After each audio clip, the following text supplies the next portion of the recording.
Hey, welcome everyone. Welcome back to the Electronic Gaming Mostly podcast. I'm Seeker 127, and the person next to me, virtually, who doesn't want to be introduced anymore, is Gabler. I'm gonna do the soundtrack while you do the introduction. Yeah, we need to like a background music. The Price is Right.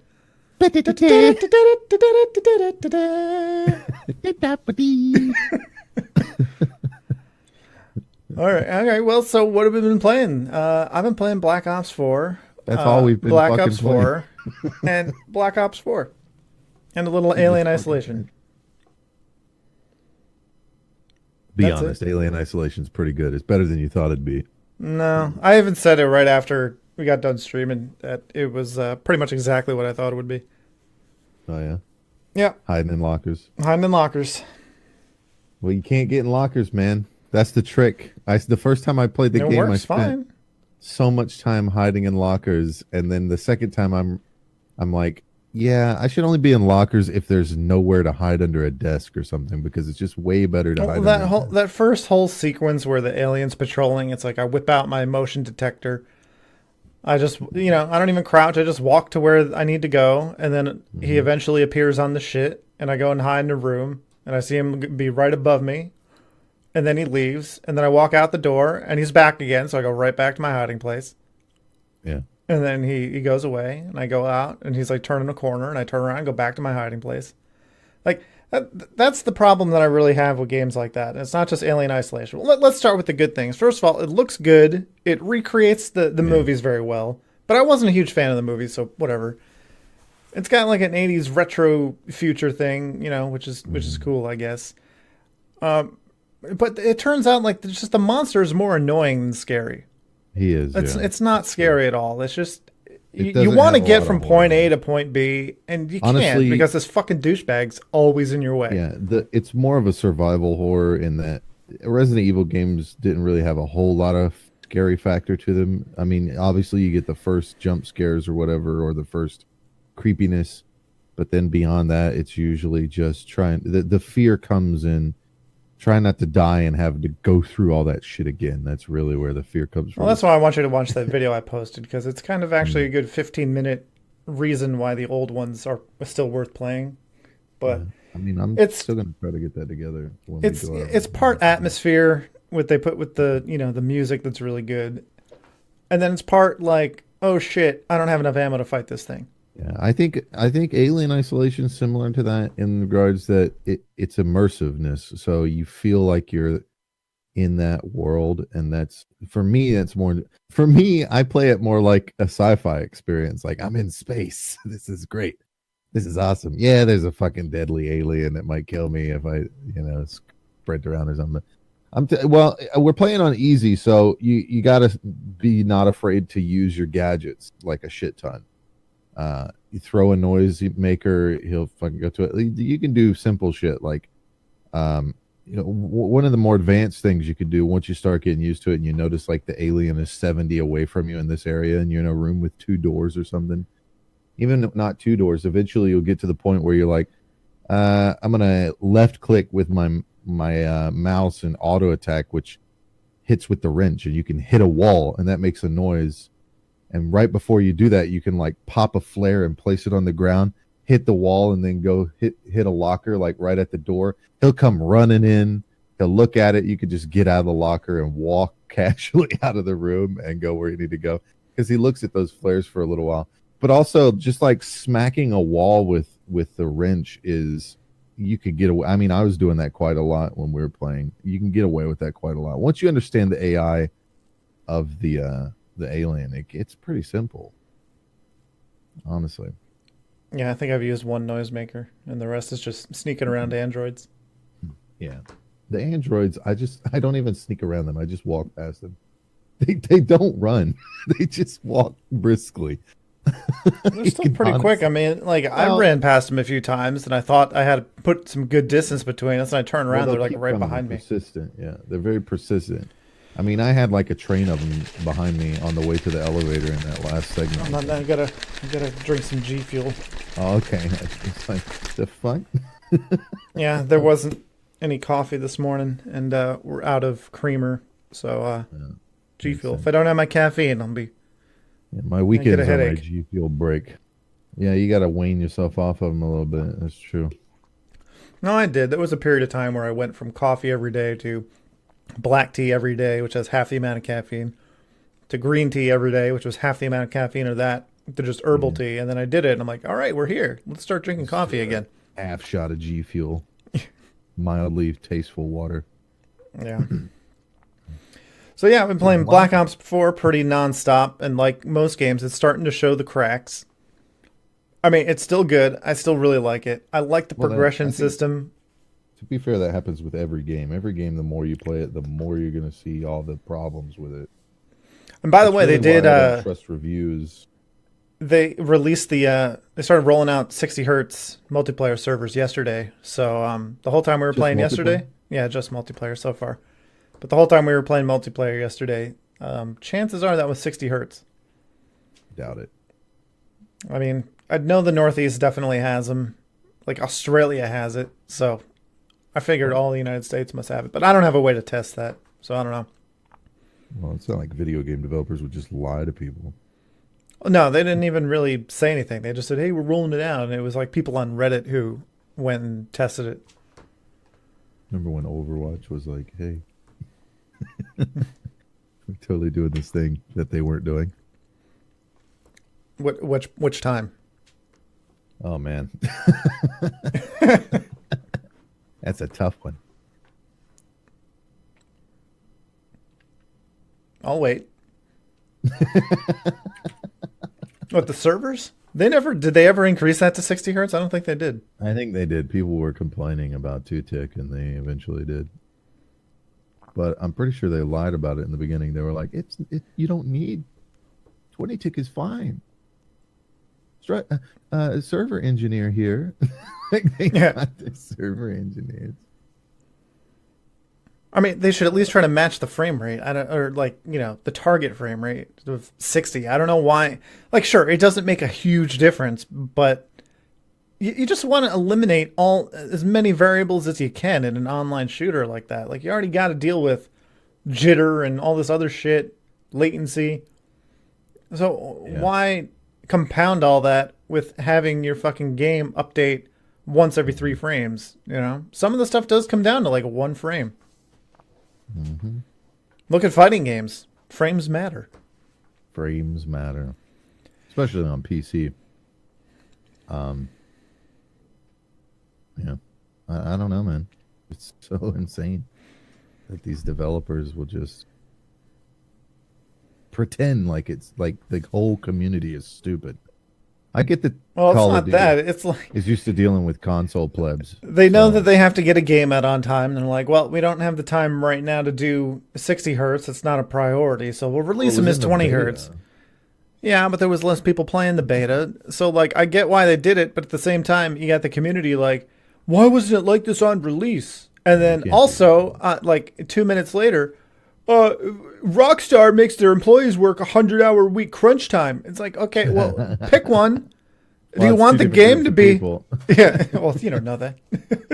Well, I mean, that's typically how it is, right? Like, Like the people who are having a good time are shutting the hell up, and the people who aren't are not.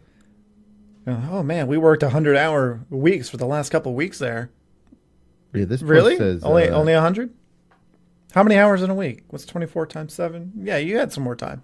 it's live on PC. This was 22 hours ago. Testing PS4 soon. Blackout still 20 hertz. But we were playing Blackout pretty much all night last night. Yeah, that's true. So I don't know. I don't know what I was playing in multiplayer. It didn't feel much different. Well, it's not going to. It's just going to be. You're going to have less of those moments where you die and you watch the kill cam and it's like the guy's not even aiming at you, or those moments where you come around a corner and you're there and he's not, and then he comes around the corner and you light him up, and then you watch his kill cam and he's around the corner before you are. Yeah. Well, first of all, I don't think the kill cam's accurate. They probably do that thing that Overwatch does where it just records everything that happened and then recreates it for the kill cam.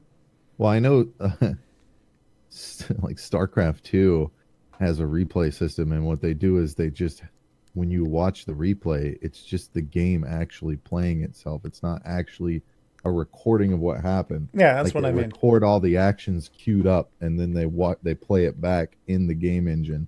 Yeah. Maybe, I don't know. I get a lot. It looks weird to me because I'll be holding an angle on a corner, and then a guy will just sprint around the corner and immediately light me up and kill me. And then I watch the camera back, the replay, and he's around the corner before I am, and it doesn't look at all like it looked to me. Yeah, I mean that happens to me too. Like I poke and immediately get sniped by someone that isn't even there, and then I watch the kill cam, and on their screen it just looks like they poked out and shot me, but I'm like Yeah. holding that angle. And they had like what seemed like forever to take the shot. Yeah, and like I'm still surprised. I don't know why it started with Overwatch, and now it's like every game my ping is like 50 plus consistently, Oh and yeah. I can go play Battlefield, I can go play Counter-Strike or something, and my ping will be like 20, 30. And I know, and you're like, wow, 21 thousandths of a second, but it makes a difference. But I think it's lying to me because when I hold tab in Black Ops 4 and I look at everyone's ping, everyone has like 50, 60 ping. Like, what are the chances that everyone has the same fucking internet connection? It's just unbelievable. And it's all 50 to 60, which is the joke, right? Yeah. Like, why? 50 to 60? That's not an average, man. 40, below 40 is what's acceptable in FPS gaming. Yeah, You will I never mean, it's catch a not as pro bad player. in Black Ops 4, but Overwatch, you can easily tell the difference between like 30 and 70. And for some reason, I'm always around 70. Mhm. Because if I go and start like a custom game or something, there's like a few, I don't remember because I haven't played in a long time, but there's certain ways that I can go in there and get a lower ping, especially with like McCree. But the difference between when you shoot and when you get the hit marker is almost instant. But then in the actual game, it's like, tick, tick. It makes a difference. But favor the shooter, so it doesn't matter. Your ping doesn't matter. This post on the Black Ops Reddit, I'm sorry. It's a picture of the mouse, like all decked out with the fucking. It's got the scope on it. It's got a long barrel and a The fucking Mozu? foregrip. Yeah, the Mozu. It's got the fucking. It's got like a stock on it. The title is "When You've Got a Little Dick, but You Know How to Use It." Sorry, it's whatever. Anyways, I think server issues need to definitely be addressed by game developers a lot more seriously than they're taking them these days. I mean, this game has been out for 3 weeks, something like that, maybe two. Yeah. I mean, they've made a lot of updates in 3 weeks. They're doing a And balance pass it for the took them weapons this next long week. to do the server stuff. That's I don't know. It's kind of serious. Well, they were mostly fixing crashes first. I mean, not 100% because I'm still crashing, but not as much, I guess. it's you'll never catch a pro game. Like I watched the doc play this game, and he has consistently 40 ping, which tells me that these servers are on the West Coast because we're hitting like 20, right? I don't know. Maybe they're like off in Midwest. I want to know how Maybe their like a hybrid servers Midwest. work because Destiny did this too. They're like, oh, well, they're not dedicated and they're not peer to peer. They're hybrid.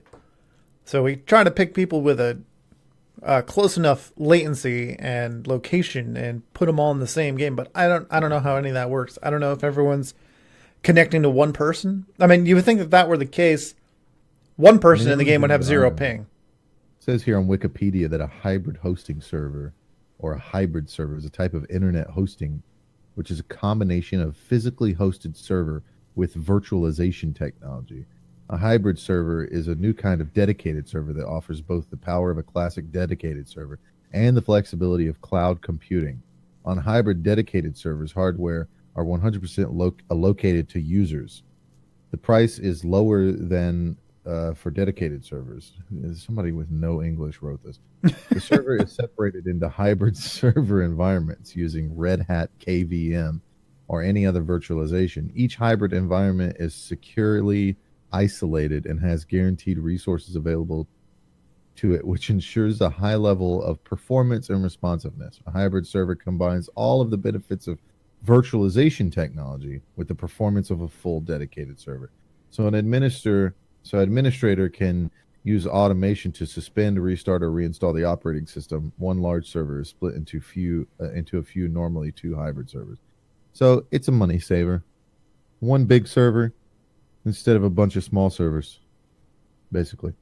Oh, Which well, which is probably not from a from a technological standpoint, probably looks good on paper, but when you have a bunch of people accessing it, it's probably not that great. well, it is Um, better than Destiny servers, and well, Destiny yeah, Bungie was the ones who said that they did some peer to peer stuff too. So I don't know if Call of Duty's doing that. They didn't say that they were doing that, but yeah. I don't think hybrid server actually does anything with peer to peer. I think it's just what they do is they take a server blade and then they have multiple people playing on one dedicated server using software, right? Like they're basically splitting a dedicated server and having it used by multiple groups. Like normally you'd have one dedicated server would be running one game, right? One game experience. yeah, Like if you go and order or rent a dedicated server right now for Battlefield, for example, nobody else is playing on that server except for your server. But with a hybrid server, I believe what that meant was that they take one server and they have multiple instances of, they basically split it. They use virtualization software to split it into virtually other servers. So that seems like it sounds good on paper from a host standpoint, but from a gamer standpoint, a consumer standpoint, I honestly, it sounds like a bad idea. It sounds like they're trying to save money by having less servers. yeah. Well, it Software. seems so far that it's adding 20 ping, 20 latency. So Right. that's the cost. Yeah, absolutely. Normally in Overwatch, we would run but like what, 40, 50 ping? 70, Uh 75 for me. 75? I thought Yeah. we had like less than that. I thought like Maybe you 60 and did, shit but I was doubt it. I mean, we're pretty close together. No, it was really tough in just regular quick play or anything to get lower than 70. maybe I'm misremembering.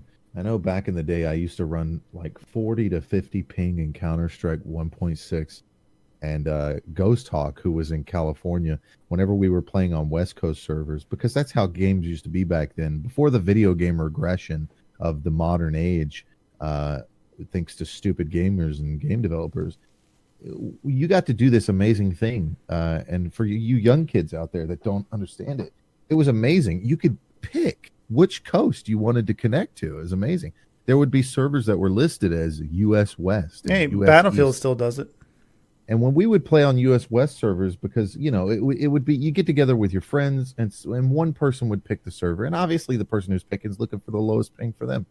So when we would play on a West Coast server, because Ghost Hawk would pick it, he's living in California, he would have like 20 ping, and I'd have like 40 to 50 ping. And whenever I'd pick an East Coast server, it'd be the opposite. Right? He'd have 40 to 50, and I or to 40 to 50, and I'd have about 20. And that's what it used to be like. Even Blizzard used to do this, by the way, when you used to play Diablo 2 or StarCraft, the original StarCraft, or Warcraft 3. You could pick which server you wanted to be on, West Coast, East Coast, Central. Is amazing. Yeah, Quite now they amazing. got skill-based matchmaking and shit, so they're trying to match you with people of your skill, with people that live near you with a similar internet connection. Doesn't make any goddamn sense. Nobody's got the same skill as me living near me. 80% of gamers suck at video games. Look at the most popular video game in existence, Fortnite. Okay? Why is it popular? Because most people suck and they want to be able to build a fucking barricade as soon as they get shot at because they're an idiot running out in the open field. Yeah. They can't aim with a sniper rifle because it takes precision aiming without you gotta if you want to aim really well in a game that's an FPS or a shooter game and you got a distant target, you have to have a lower sensitivity, or you have to be able to twitch shot onto them or flick shot onto them, which takes a lot of skill in terms of just playing that kind of game over and over and over. You look at someone like Shroud, he's played FPSs and nothing but pretty much his entire life. So it's muscle memory, and you can lose that muscle memory if you stop playing, by the way. I used to be really good at shooter games, and I played World of Warcraft for 10 fucking years, and it's gone. It's dulled your senses and reflexes. Well, Aged you by a few years. It's all muscle memory, man. It's like doing card tricks. You can You can do card tricks all day and be some of these guys that can make it look like actual magic, the way stuff just seems to vanish in their hands. And then, you can put that down for 10 years and come back and you look like a fumbling idiot at a party. I can do a magic trick. Like, I mean, you still remember it to a degree, but you're never as precise as you were until you keep doing that again for years and years at a time. But you get games like Fortnite where you're punished if you can shoot that well. If you can shoot really well, you're punished. There's a sniper rifle in the game. Yeah, and you can hit people that are standing still because the bullet travel time is so slow, which is another part of the video game regression where we've slowed down bullets on sniper rifles because arbitrarily reasons. Yeah, I mean, I clipped that thing from when we were doing Blackout yesterday, and those shots all look good to me, but for some reason, using a high-powered sniper rifle at, what would you say, 100 meters? Like I was running in from? Yeah. I mean, I let him like a foot, and then I let him half a foot, and then I tried shooting right at him. And I didn't notice it until I watched the clip, but my bullets are a good 3 feet behind him as he's running. And he's running at a 45-degree angle towards me to the left. So, I mean, I get that you have to lead sometimes, but not that much at that fucking distance. Well, so you can actually do this. It's amazing. You can watch real people in real life shoot targets at distances with sniper rifles. It's amazing. You can watch military and stuff like that shoot 300. Now 300 yards is the common distance. It sits between 600 and 0, which is the average area of engagement with a sniper rifle. 300 yards is, I'm sorry, it's yards, not meters. Is the average distance. Now that's like 300 yards is like what, 100, 150 meters or something like that? No, a yard is about a meter. Yeah. Okay. So it's about the same. You're losing when you add that distance. You're losing about maybe 20 meters or something like that. So when you watch these people shoot these things, they'll take the shot, and you'll see the impact happen like not even a second afterwards. Okay? Yeah, it's almost instant.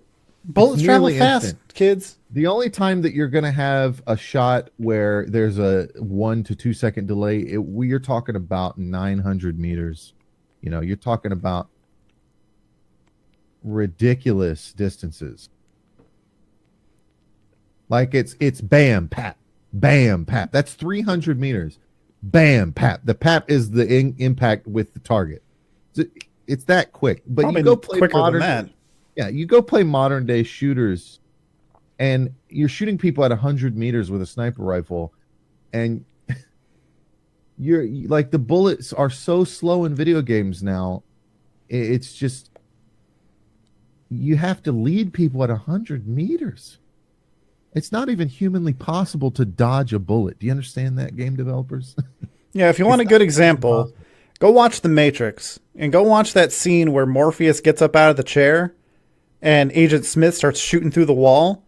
And look at how fast the bullets are moving and how many shots he gets off, and look how far Morpheus moves. The whole time those bullets are coming through, it looks like Morpheus is just standing on 1 foot. Because that's how fast the bullets move compared to how fast someone can run.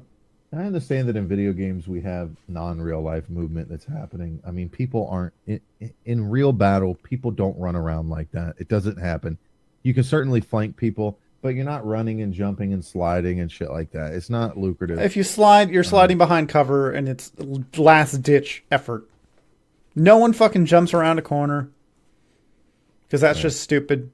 And VR will get rid of a lot of that. But the problem with there's no reason to have these slow bullets.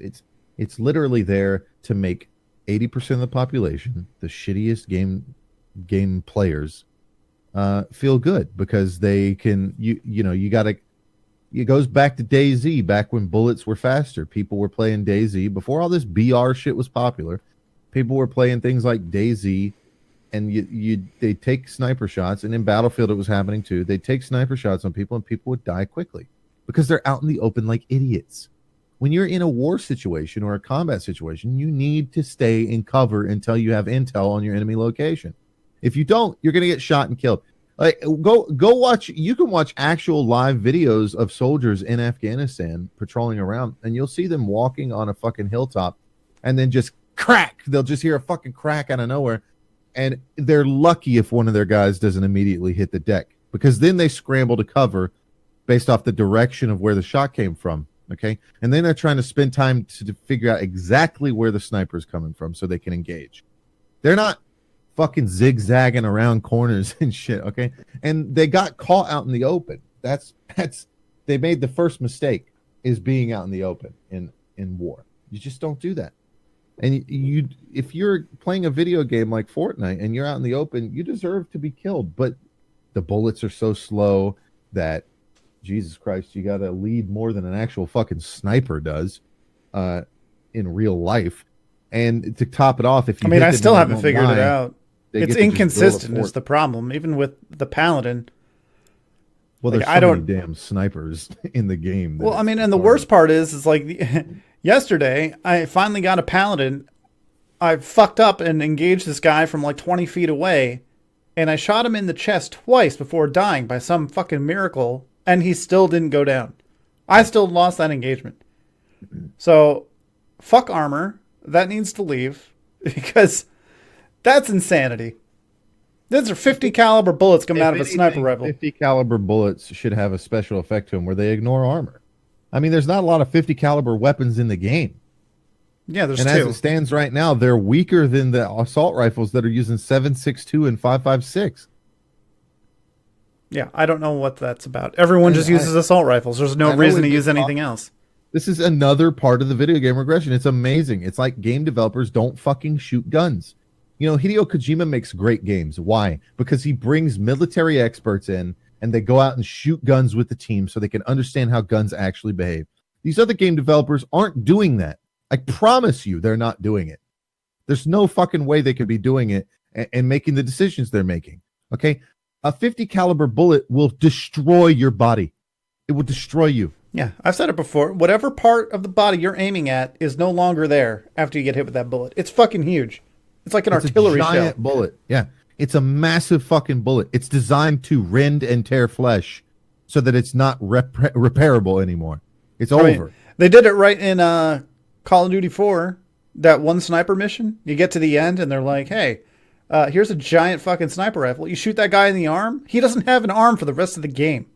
Yeah, you hear stories about World War II where there's a single fucking 50 caliber machine gun emplacement up, and you can't get past it. It's one gun, one guy on a bipod in a trench with a tiny little fucking hole to shoot out of, and he's got a ton of bullets, and they can't get past it because it shoots so quickly, and the bullets are so gigantic that one of those fucking bullets down, you're done. One. That's all it needs. One.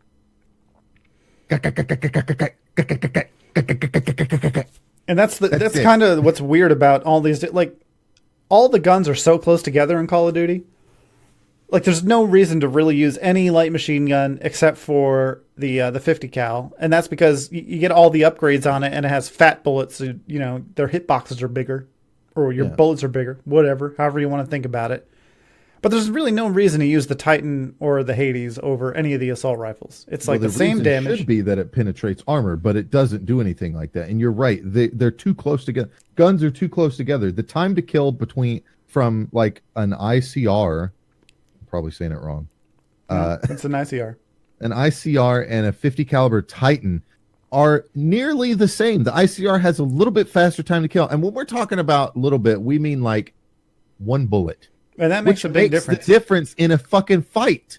When you're shooting a guy and he's shooting you and you both have the same health and the same armor and he's got an ICR and you have a 50 cal and all your bullets hit, he wins the fight by a small margin. And it shouldn't happen that way. I think what they need to do is the PUBG route. They need to have guns not be so similar, but they have special little things that they do. Like if you play PUBG, you could get that I don't even remember what it was called, but it was the sniper rifle that was already silenced. And it used 9mm bullets, but they were subsonic, so you couldn't hear where they were coming from. That was the benefit of that sniper rifle. Yeah, you could not hear where they were coming from. It wasn't as good as the other sniper rifles in terms of damage. And even if you got headshots, it wouldn't down people immediately unless they didn't have a helmet on. but you had no idea where the bullets were coming from. They need to do stuff like this. They need more, like 50 caliber weapons. The special effect to them should be that they penetrate armor, in the sense that they don't, armor has no effect to these bullets. No effect. And you're talking about one sniper rifle and a one couple light machine gun and couple light machine guns that aren't that common in the first place. It's only one. Only one of them uses 50 cal. Oh, is it? Okay, well, there you go. So 2 weapons in the game. I mean, that's really what it should be about. And then you can go from there. 7.62 should have a little more penetration than 5.56, right? It just bleeds through. I'm sure some of this already kind of happens to a degree. At least it feels like that. They won't really come out and tell you. I mean, they invented tooltips in video games for a reason. Game developers, up and coming game developers, they're there for you to convey information to your player base. I shouldn't have to go to another fucking website. Yeah, they really don't tell you shit about anything. Doing shit. It's, again, part of the video game regression. Even like World of Warcraft used to tell you so much fucking information about stuff. Now they've just regressed to not, and you got to go find it on websites. Everything. Yeah, I submitted a bug report because I did this really long ass dungeon for a quest, and the quest never happened. And I put in a ticket to Blizzard, and they were basically like, "Yeah, we don't manually progress you in quests like that, but you could check Wowhead to see if there's a workaround." Like, no, fuck you, because they gave me the whole survey. How was your experience? And I'm like, look, telling me to go to a third-party site to find a workaround is not acceptable, especially when I pay this fucking game and I still pay you $15 a month for it. You are the customer service team. I don't care if you can't progress my quest thing, but don't tell me to go to fucking Wowhead to find a workaround. That's not a solution. Is there a workaround to completing this quest other than doing the quest again? Like, you obviously weren't listening. This isn't the kind of thing you need a workaround for. Either I do the quest again, and that's the workaround, for, spend another 4 hours with a pickup group in a dungeon because I suck, or you just, mark it complete. And don't tell me that you can't. I know you can. You won't. That's what you mean to say. You won't do it. Yeah. Anyway, that's my rant. Fuck Blizzard. Yeah. Back to Call of Duty. Other people, this fucking meme is pretty much exactly what we say. When the kill cam, every time, when you watch the kill cam and see some shit that didn't happen to you. Oh, yeah. And SpongeBob with the rainbow. Bullshit. Yeah, it just raises even more fucking questions. By the way, this one right here where people are like, I finally found it after 15 years. The scroll of truth. You'll still be bad at 60 hertz. Yeah. It's not the point. Okay. This is what like defenders of the whole 60 hertz, 20 hertz thing go on about. You're still going to be bad. So many people are still going to be. Yeah. No shit. That's not the point. The point is an even fucking playing field. Okay. All right. Jesus fucking Christ. The point is, I don't want to feel like I want to go into an engagement with someone and they kill me and I look at that and nothing. I want to be able to see that that person's better than me. And it happens. Watch the stream, watch Seeker's stream, watch my stream, whatever. You will catch multiple times him or I getting killed by somebody and not getting upset about it because we feel like, and sometimes we even say it, that guy deserved that kill. He did better than us. He routed around our back or something. Or like it's that. luck. Or it's luck. They spawn behind us or something. But whatever. But the worst thing what you hear us bitch about the most is just being fucked over by the game itself. It's really fucking annoying. Like, it's so annoying. Yeah, and I mean, throw a sneaker mine out as fucking profit and watch it do fucking circles. It will do that. Or as Nomad, call your dog and just watch it fucking stand there scratching its ass. I've watched your dog run at a guy I was shooting, and he starts shooting me, and I start shooting him, and he kills me, and then the dog turns around and runs away from him. Yeah, I've seen shit like that where like I call the dog out and I'm following him to an enemy, and then the dog stops and turns around and starts running the other way. Because usually when that happens, it means it was tracking someone and that person died. So I start to look away, and then right around the corner from where the dog was running, some asshole pops out and kills me. I'm like, right. Dog, what the fuck, man? So, I mean, those things are kind of good to find enemies. Like, you just follow them around, especially the dog, because everyone likes to shoot the dog if they don't see anyone else around. So usually the dog is faster than you. It hops out. It starts attacking someone. That person starts attacking the dog, and then you just pop out and kill that person with a gun. Yeah. But, so you kind of come to rely on the dog when it's out, and you should. It's a fucking ultimate. But then it doesn't work, and you fucking die because of it. They'd really need to work on the tracking for all the AI stuff. Now, they might be running, like, Ghost or whatever that thing is. Cold-blooded. Yeah, that's true. They could be doing that. But again, you never know, and you don't know how the AI behaves when exactly when that stuff's on. That's why the perk system needs to be redone. You need to have access to one perk. That's it. You can do one perk, and you have to choose. This shit where you run multiple perks is just way too much. I mean, I'm okay with it. I just wish that, it would tell you, like, okay, if you get killed by someone on the kill cam on the right side, you can see what perks they're running, but you can't see, like, what they have on their gun. Right? So it would be nice to kind of know that information, because there is some stuff on guns that could lead to that bullshit, too. Like, I'm sure a lot of people would love to know that I have fucking fat bullets, rapid fire, and high caliber 1 and 2 on my machine gun. So when I pop around a corner and go, and they're fucking dead immediately, or I kill an entire team just standing out in the open, well, how did he do that? He must be hacking. Oh, wait, no. He's got this fucking retarded machine gun tricked out. Mm-hmm. And, it's fucked up. There are certain guns that are just better. There's like one superior gun per category, right? Maybe two. Now that I think about it, maybe two. But like in assault rifles, you got the Rampart. In machine guns, you got the VKM. Submachine guns, I guess you can kind of say the SAUG with the SAUG when you got the Akimbo or the Spitfire. And what class? Oh, tactical rifles. I mean, I guess the Auger, once you get the Operator mod, is pretty good. But other than that, the Swordfish with the Operator mod is probably better. And they all have one thing in common, and that's fast time to kill. And that's what happens when you increase the time to kill in a game like this. Like, a lot of guns don't become viable anymore. Like, I see a lot of people using the ICR, and they're like, oh man, it's a laser beam. It's like, yeah, okay, but if I can aim with a gun that has a higher time to kill, then it doesn't fucking matter if you don't take, you don't flinch when I shoot you. If you don't have recoil and it takes 6 shots, and I do have recoil, but I can control it and it takes 4, well, then I win. And that's what happens. There's like a direct correlation with that. Every time I use a gun with a lower time to kill, I go from the top of the leaderboard to the middle. And it's not like I'm kind of up and down. Like if I use the ICR, I am second and third place every game. If I use the VKM or the Rampart, first place almost every game. It's like, what's more likely? That all these guns are perfectly balanced and that it's just random, or that the guns have something to do with it? And the guns definitely have something to do with it.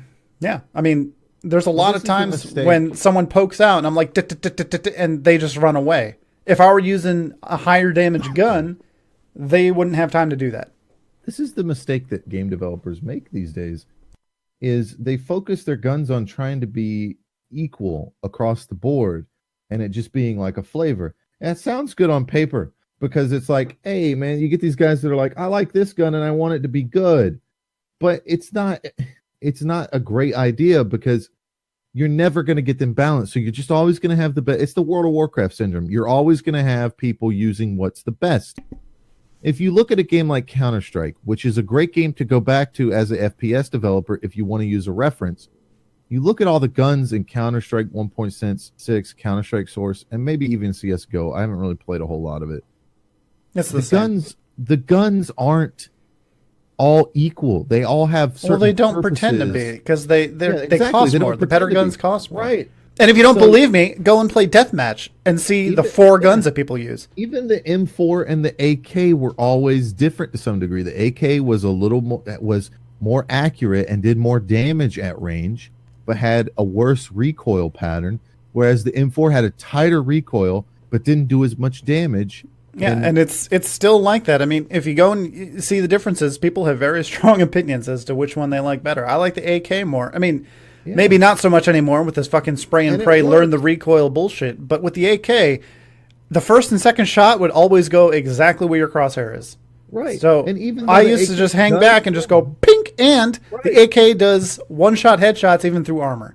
That's right. And even though the AK technically does more damage, The M4 can be superior Well, if you with the if you M4, prefer it. if you aim at the chest, the upper chest, and you just burst Pull the fire, it goes right up it's their two in body. the chest, one in the head. So it's Exactly. different. Do you like walking in there and go, or do you like hanging around a corner just going, Popping people from the back. dink? Yeah. Exactly. And you look at all the other guns, for example, like you have these augers and shit like that that all they're inferior in damage, but they have the only scopes in the game that aren't sniper rifles, you know. You look at the sniper rifles as example. The sniper rifles are great examples. You have three sniper rifles. You have the scout, which does 50% damage on the body shot. It takes two body shots to kill somebody with a scout. You have the AWP, which is a single shot to the chest. And then you have the like DMR auto sniper that is like Two shots. it's like it's two shots, but you can pop, right? Yeah. And it's less accurate. And I think there's a little bit of range fall off. I don't remember.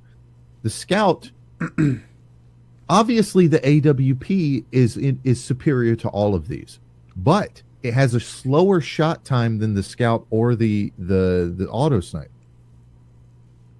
So it rewards people that can always hit their target, but it's way more expensive. That's Well, actually, the semi-autos are more expensive. But if you think about it, if you end up in a situation with multiple targets, you could take out multiple targets faster with the semi-auto just by Right. pop, pop, pop, pop, pop. Because it's only one or two shots depending on where you hit them. So Now it's easy to look at that and say the AWP is for lower skilled players, and of course it is. I'm not saying it takes high zero risk, high skill to reward. use it. It's a high risk, high reward, but it's. I'm not saying that it doesn't take skill, by the way, to use the AWP. It's just like Call of Duty. It does take a level of skill, but it doesn't take the same level of skill as if you have a paladin in multiplayer and you have it set up for single shot quick scopes to the body, and you lose to a guy that has a SAUG, you are worse than the person with the SAUG. Okay?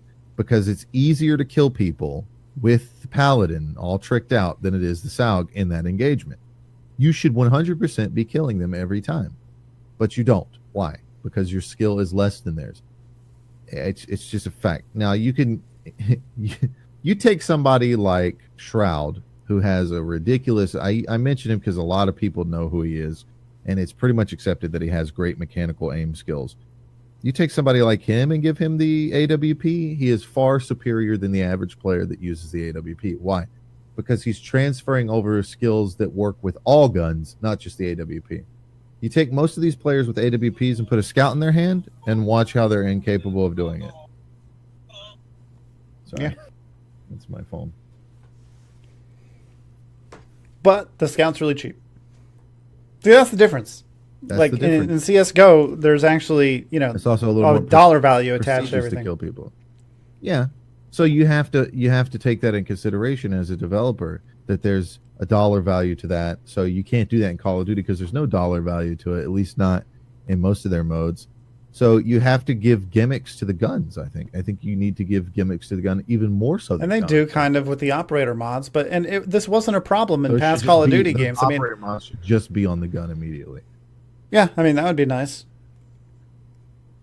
But now they've increased the time to kill, and granted, it's not a whole lot, but it makes a difference when, like, if I use the VKM or the Rampart, which are some of the fastest time to kill weapons in the game, with all their high caliber shit on them, no one ever steals my kills, and no one ever runs away. But as soon as you start using something else, like a submachine gun or the ICR, all of a sudden I start getting my kills stolen, and people just get shot in the head 4 times and then run away. It happens. So, I mean, yeah, you could say the ICR is, it's a laser beam, it has no recoil, and that's fine, but I don't have a problem with my aim using a Rampart either, so that really doesn't help a whole lot.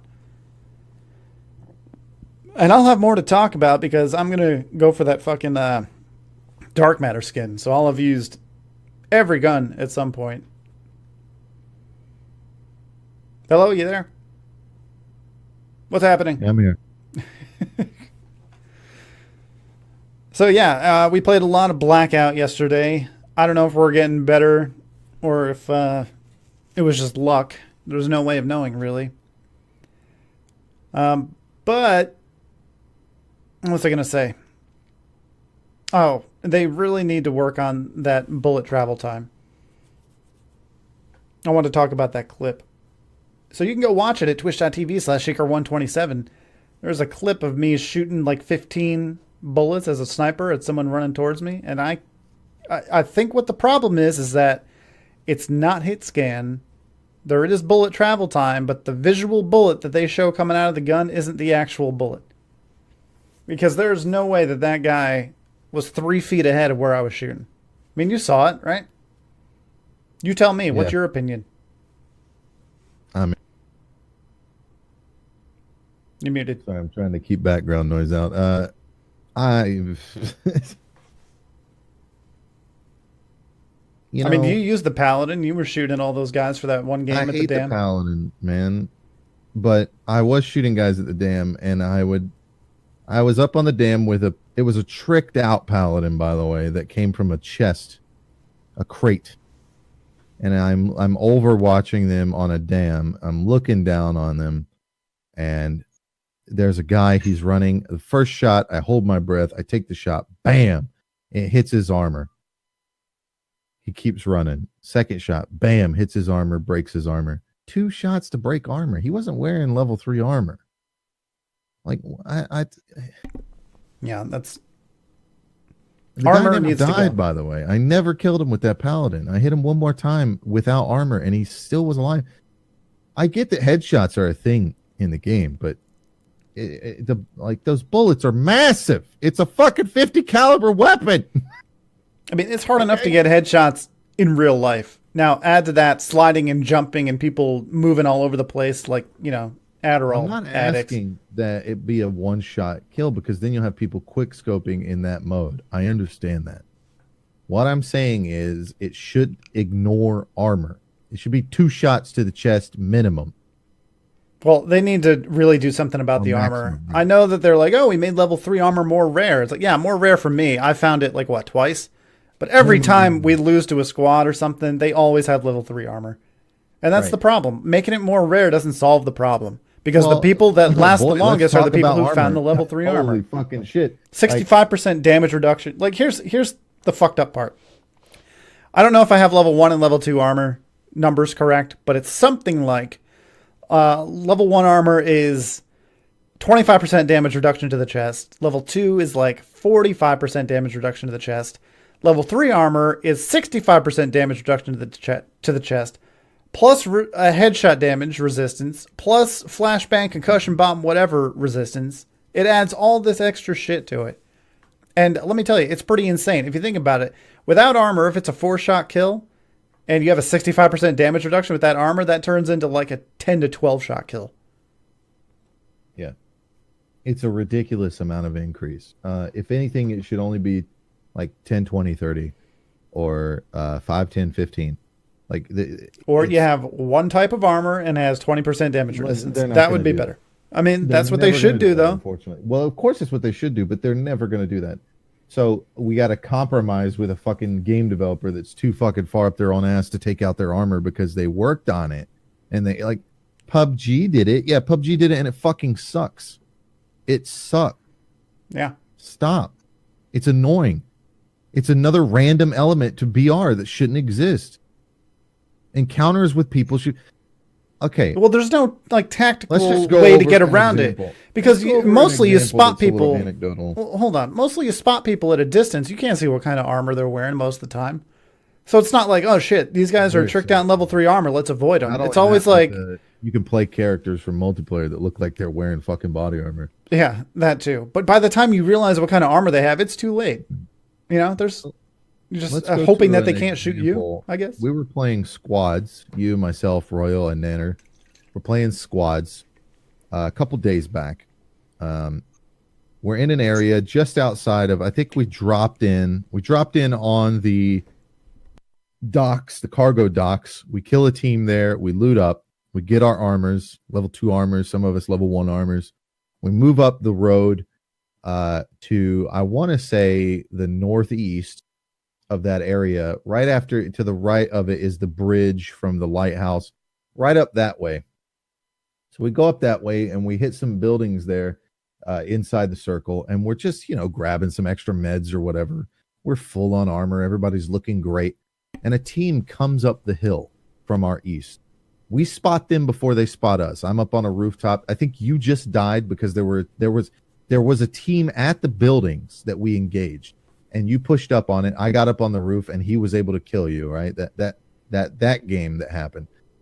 They were lagging behind us. You and I moved up. There was, I don't know if it was a full team or if it was like a team that had already lost some people, but I grappled up onto the roof of the building that one of the guys was on. The guy was on the building. I light him up. He goes down. There's a guy down below that you engaged with. He kills you, and I kill him, but he was able to eliminate you first. Those guys are dead. So now we're down to 3 people. When I engage, I lose about a quarter of my armor. I'm wearing level 2 armor. I lose about a quarter of my armor, and I re-up on my health. A couple, like literally 60 seconds later after looting these guys, a team comes up from the east. They're coming up the hill, so we have superior advantage on them. I spot them before they spot us. I immediately down one of the guys. I'm using like a SDM or something, and my other gun is a fucking beast ICR kitted out. Or IRC, Jesus Christ, I don't remember. ICR. It's an ICR. IRC is chat. Old chat. Jesus, it's in my head forever. I got an ICR just fucking decked out. I got an SDM. I pop the first guy, he goes down.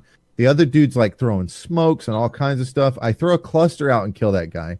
And then I have to jump down to kill the other guy because he's trying to pick up his buddy in smoke.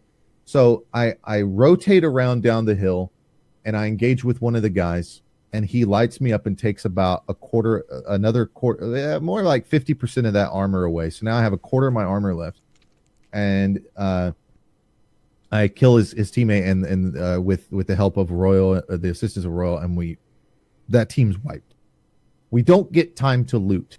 Like, we heal up and reload our weapons, and then there's another team already advancing from the north that heard the gunfire and is coming towards us. They have full armor. They haven't engaged anyone. They have not engaged anyone. We just fought 2 teams and eliminated them. They come up. I down one of their guys that pushes up too quick. I have to rotate left and back to the buildings because they down Nanner and Royal, and I'm trying to go, not really necessarily save them immediately. I'm not like abandoning my position, but I still have the grapple, so I grapple up onto the roof. I see the guy down below me. I aim up on him and start unloading my ICR onto him. He turns and looks up at me after about right. That's me hitting armor. Ting, ting, ting, ting, ting. Yeah. He turns and looks up at me, and I die because he has more armor. So I had the was me getting through about 50% of his level 2 armor that he hasn't had touched the whole game because he hasn't been in an engagement.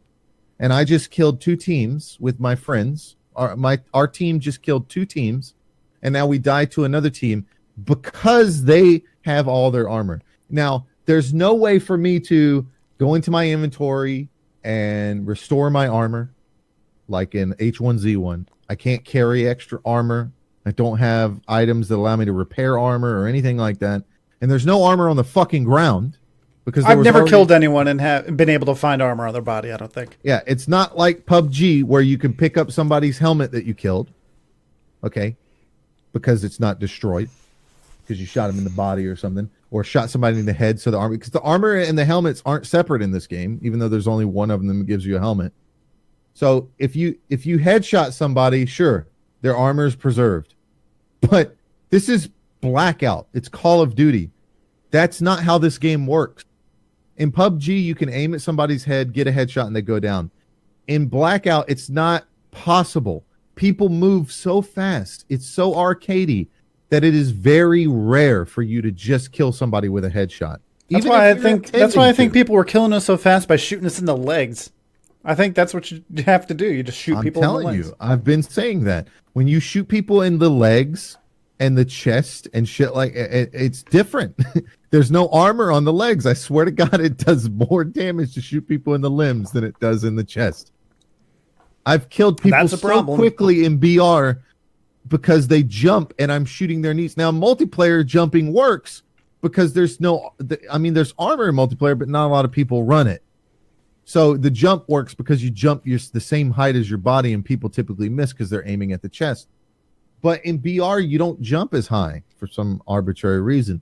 So when people jump, you hit their knees and shit. And I swear to God, I kill people much faster when I shoot them in the legs in BR. Yeah. It's insane. It is insane. And like, I know I've said this a lot and you've never played it, but Islands of Nine did it right. They did a lot of things right, actually. One of the things is that everyone starts with, starts with a knife. And if you sneak up behind someone, the knife one-shots. And I only say that because I ended up in a situation where you died and the guy was looting your body, and I walked up behind him. This is at the beginning, so I didn't have anything. Yeah, I remember that. So and I punched him in the back of the head, and he just turned around and shot me. I punched him a few times. Yeah, you punched him 3 times. I mean, why would I punch him? You know, like, I was hoping it would do some kind of like Battlefield, fucking break his neck or like stab him in the chest or something. I don't know, anything. But no, that's not what happens. Too many game developers that are so goddamn afraid to just try things. Like, oh, if we put in melee to where it one-shots people from behind, people are going to be dying all the time to one-shot. Yeah, it already fucking happens with people with sniper rifles. If I'm standing still and there's a guy with a sniper rifle and he aims at my head and shoots me, I die immediately. Well, I go down immediately. If I get stabbed in the back, I die immediately. It's the same exact thing. Both situations, I'm playing incorrectly. Yeah, well, the moral of that story is also another thing they did right is that, well, I mean, not even 100% right. Armor. There is one type of armor in Islands of Nine, and it saves you from 1 bullet. After you get hit by 1 bullet, it goes away. And even then, people were bitching about it. Yeah, in H1Z1, they have 2 types of armor. They have normal armor that saves you from a couple hits, or like 1 hit or something like that. And then they have something called 2-hit lammy. It's a laminated armor that only comes from chests, and it gives you 2 extra hits. 2-hit lammy, that's what they'd call it. And it worked. You need to, if you want to make the best BR, you need to take the best things from other games. Yeah, and again, it breaks my heart that Islands of Nine didn't get more attention. But like when you drop, it's still early access. Yeah, well, still apparently it's even now it's hard to find people playing it, so that kind of sucks. We'll see when it launches. But another thing is when you fall out of the plane, there's no parachute. You just hero landing. Yeah, well, hero landing, blackout, but only during the startup. Yeah, I understand why they want to have parachutes. It's so that when you get down to a certain level, you can control yourself a little better. But that's not necessary. Take it out. Yeah, you really don't need that. All it accounts for is people that like drop before you because they dived down perfectly or something, which is so arbitrary. By the way, your altimeter goes away so fucking often and blips out. You can't even realistically, reliably use that system. And it's such an arbitrary thing. It's like 1 point of speed makes you hit the ground faster than the other guy. And it's just, you know, the parachute just fucks me. Half the time I land, the parachute fucks me anyways. Half the time I land, we'll go to like array. When we were dropping at array last night, I'm landing before all of you. But when I land, what happens is my parachute opens before everyone else, and I look back and I see all you guys behind me. And then like my parachute clips on a cable or a pole and then immediately disappears. And now I'm like float falling to the ground. And then I hit the ground and I'm pretty much on the ground at the same time everybody else. So just make it where everybody just fucking hits the ground without a fucking parachute. The parachute system is stupid. Yeah, it doesn't need that at all. And they're halfway there. They do it in like the pregame mode, so I don't know why they just don't fucking do it in the main mode. Absolutely. So that's Black Ops. I mean, I still like it. I still find the multiplayer addicting. I like the progression system and going through and unlocking shit. I've got diamond camo for it is the best VR out there right now. And that's only because the time to kill is so low and it's not janky. If PUBG had no jankiness, it would be the best one out there. Yeah. Because the time to kill is so fucking low in that game. But the game feels janky. It feels terrible. The engine feels like shit. I'm telling you, if they would just Fortnite, make sure the Epic engine for that, like whatever they're doing to make a third-person action game, the Epic engine sucks at it. It's Unreal Engine. Doesn't feel good. Sorry, the Unreal Engine. Yeah, Epic's Unreal Engine. It looks good. It plays good. There's a lot of games made with Unreal, and it's a great engine, but I don't know what the fuck. Obviously, Fortnite does it better. I mean, obviously, Epic made the fucking engine. They know how to do it. Bluehole doesn't know what the fuck they're doing and are just not good at that engine because the game, like, it feels like if anybody's ever played Arma 2, Jesus Christ, it feels like Arma 3. It feels like I'm playing Arma 3. It's very clanky. Feels like it was made by the government. It's fucking terrible. Trash.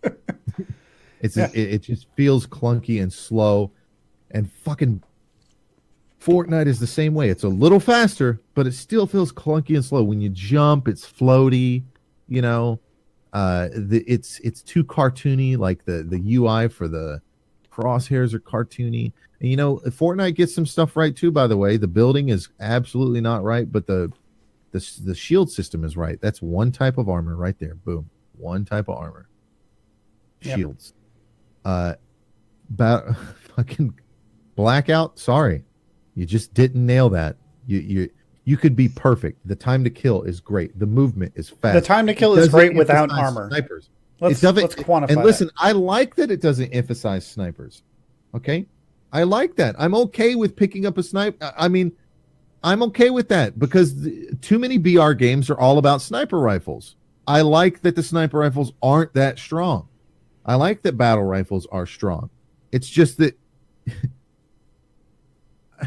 Now, see, that's a situation where I think making something more rare would be beneficial with all snipers, because, well, it just like, evolved. their effectiveness is kind of fine, provided you don't have armor.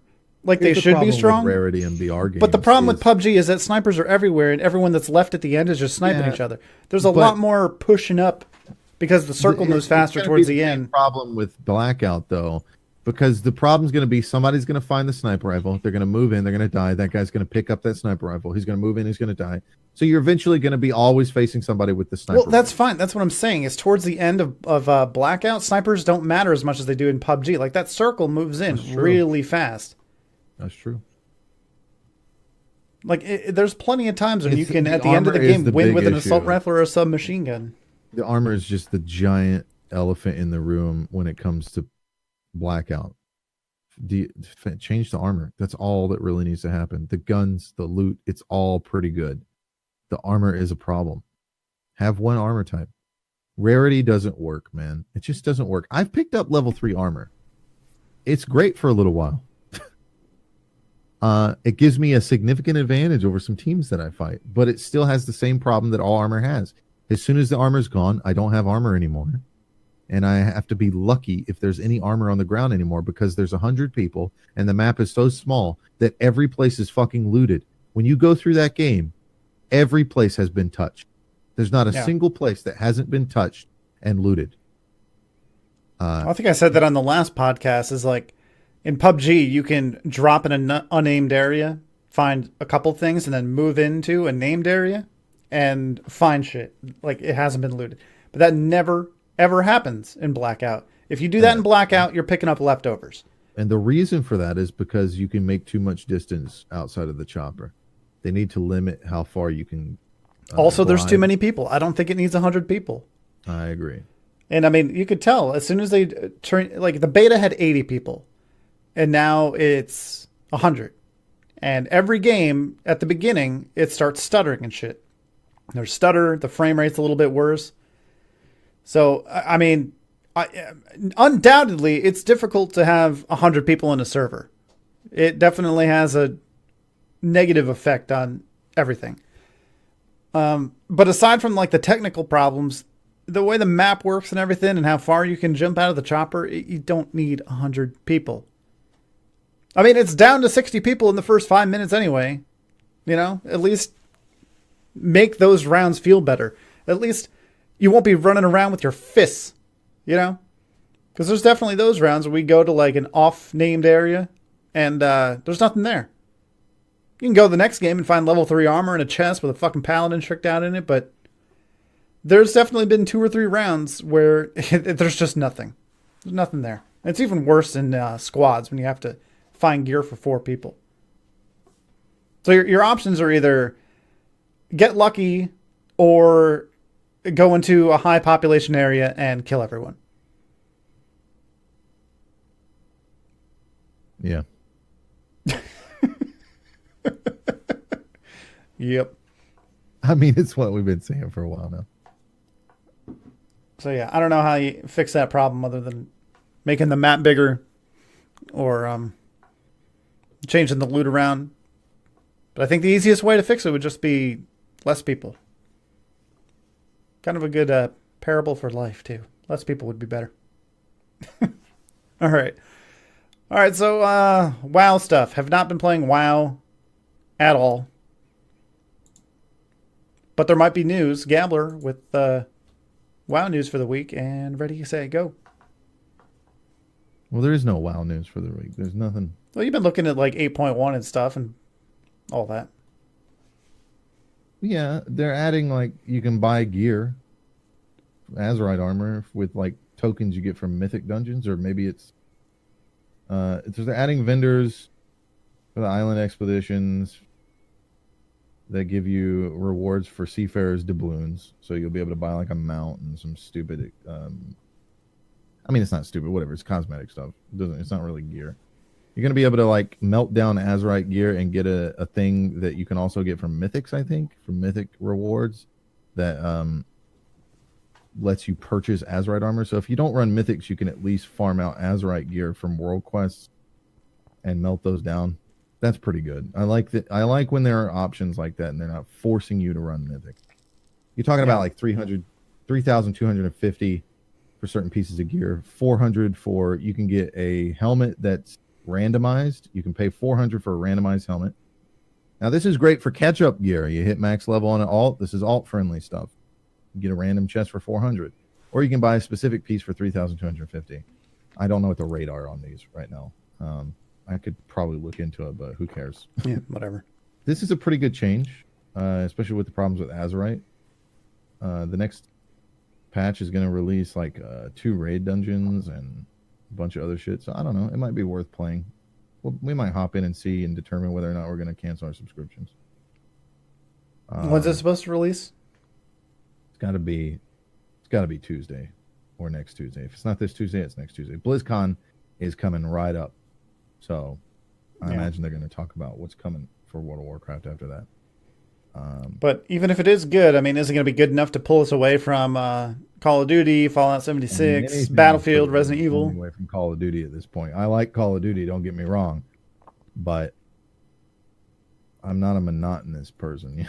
I got to jump around games. That's just how I am. Well, there's really nothing else right now. I mean, now we've got Alien Isolation, but Call of Duty and World of Warcraft right now for me are like in the same boat. They're games that I wouldn't mind just hopping into for a couple hours on a Friday night. Currently, but there's really nothing else going on with World of Warcraft. Yep. Their sub numbers leaked, and then they didn't. Yeah, all right. I don't know what's going on there. The guy who made the DBM add-on said that he there was some sub numbers he found in the API, and then claimed that they were fake. And then Blizzard was like, "You need to take that down." So they kind of redacted that, even though he admitted they were fake, which is kind of weird. Why would they give a shit after he already admitted that they weren't real sub numbers? But if they are real, it's not good. They're down to like 1.2 million. So no commercials, like over 10 million subscribers, including Mr. T. That's not happening anymore. So it's not looking good. I know a lot of people are canceling their subs, as I'm sure a lot of people do after any new expansion, but this one probably more so. And I hope Ian Hazzikostas gets demoted and they put someone else in charge. Because I'm calling it. This is I'm going to say this is the second to last expansion. There'll be one more after this, and then they're going to have to come up with something new. WoW 2, World of StarCraft, something. But it can't go on forever. Or maybe they'll just end support and turn it into a free-to-play. That's probably the best thing they could do at this point, actually. What do you think about that? Free-to-play World of Warcraft? Yeah. It'll never happen. Makes too much money. Maybe at the end of its life when they're not updating it anymore with any like content. Maybe that's what I'm saying. It'll be one more expansion after this. Because I honestly think that World of Warcraft is going to have an end game in terms of story, and I don't think they're going to continue to. I think they might go with another outlet for. Hey, maybe Overwatch gets its MMO finally after that. Yeah, that would be Yeah. amazing. That's what I want. That's what I always wanted. I was excited when Titan was being talked about, and then they reveal Overwatch, and I'm like, man, this would have been way better as an MMO. Yeah. Um, And they kind of, World I of mean, StarCraft would be great, and they have it set up. They could do a World of StarCraft.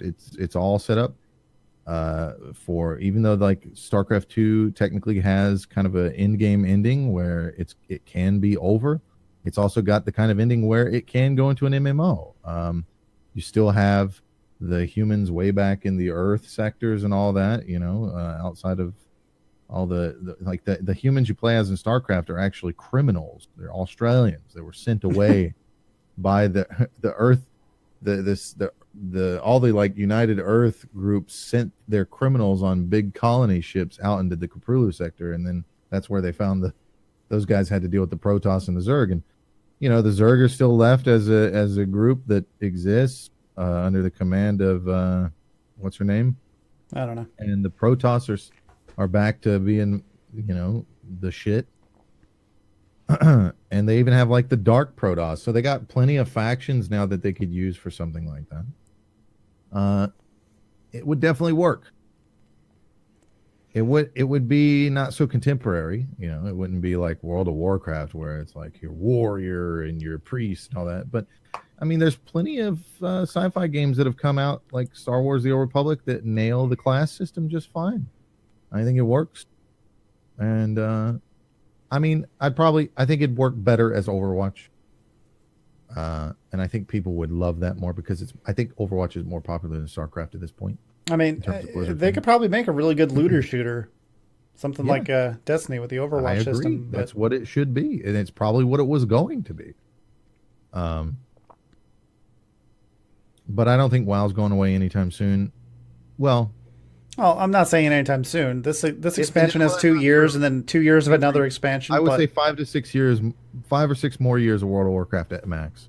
yeah, Uh, unless they decide to just introduce some new great enemy, in which case I think people might start getting burned out. I think Right people now, are already starting to get burned out.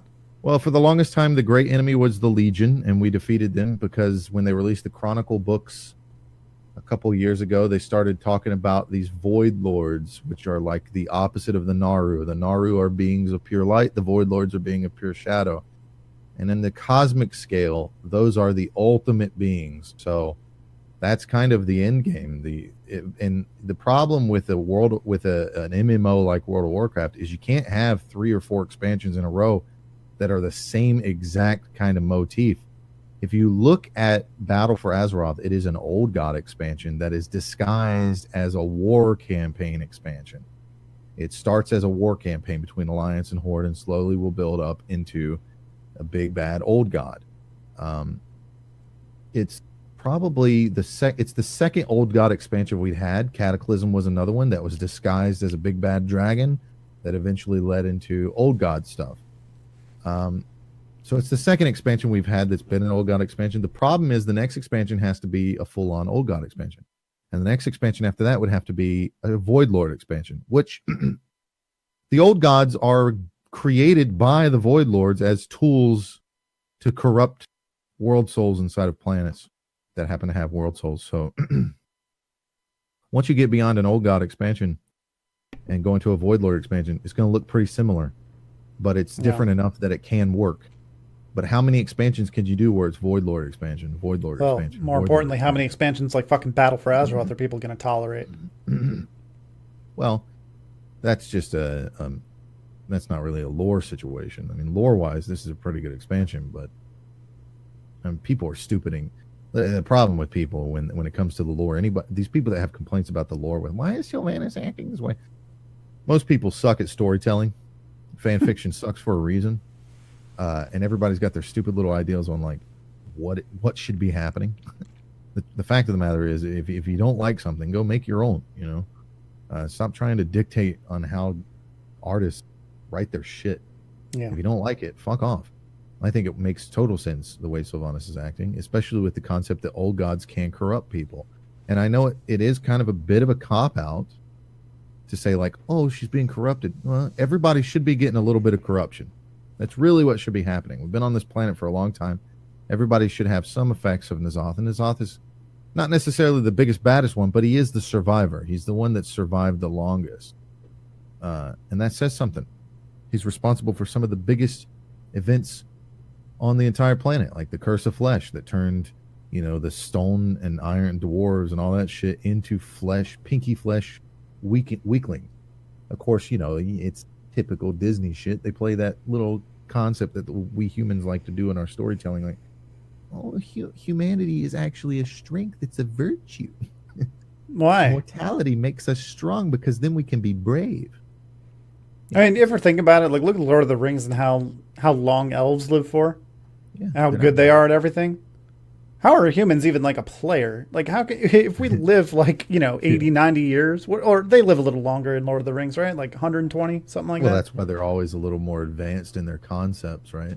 Yeah, but also like, how would you even fight an elf if you had to, if you were a human, right? Realistically, and that's kind of the downfall of some of these high fantasy things where they throw in like technology. Is it wouldn't be the gnomes coming up with all this technology, it would be the elves. Maybe, I don't know. Well, I I mean, mean, look at Western all the gnomes and civilization. goblins in World of Warcraft and how janky all their shit looks. My point might be moot because if you look at real life, Western civilization wasn't the longest lasting civilization on the earth. I mean, there were civilizations that came before us and they never really figured out all this technology shit like we have on the scale that we have. So, that could play up. But what was I going to say? The one of the if you look at like Lord of the Rings and the elves, yeah, I do kind of I it's a little old and tired trope that, oh, humanity is great because it makes us this way and that's why it's great, and love and people and stuff like that. And it gets tired and boring and movies and stuff, but it's still really good to some degree. Like, I don't really like the Batman versus Superman shit. DC's kind of been ruining that shit, but in Batman versus Superman, Batman has a line against Superman where he's like, "You're not brave. Men are brave."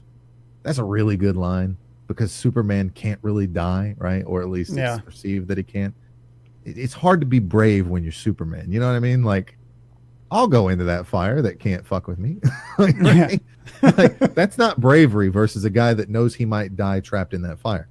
That's bravery. So that's the concept off humans versus elves and stuff like that, is that elves don't, elves in World of Warcraft Well, I were mean, it just immortal seems like they before never World of portray it Warcraft very started. well. Like they're always like, "Oh, Well, yeah, of humanity course. is strong," and it's like, why? All they've done this whole movie is fucking, steal the ring and fucking go crazy and die and fucking Exactly. not throw the ring into the volcano when it should have been. Now Like, begins the world of men, even though the Hobbit was the hero. yeah. Right.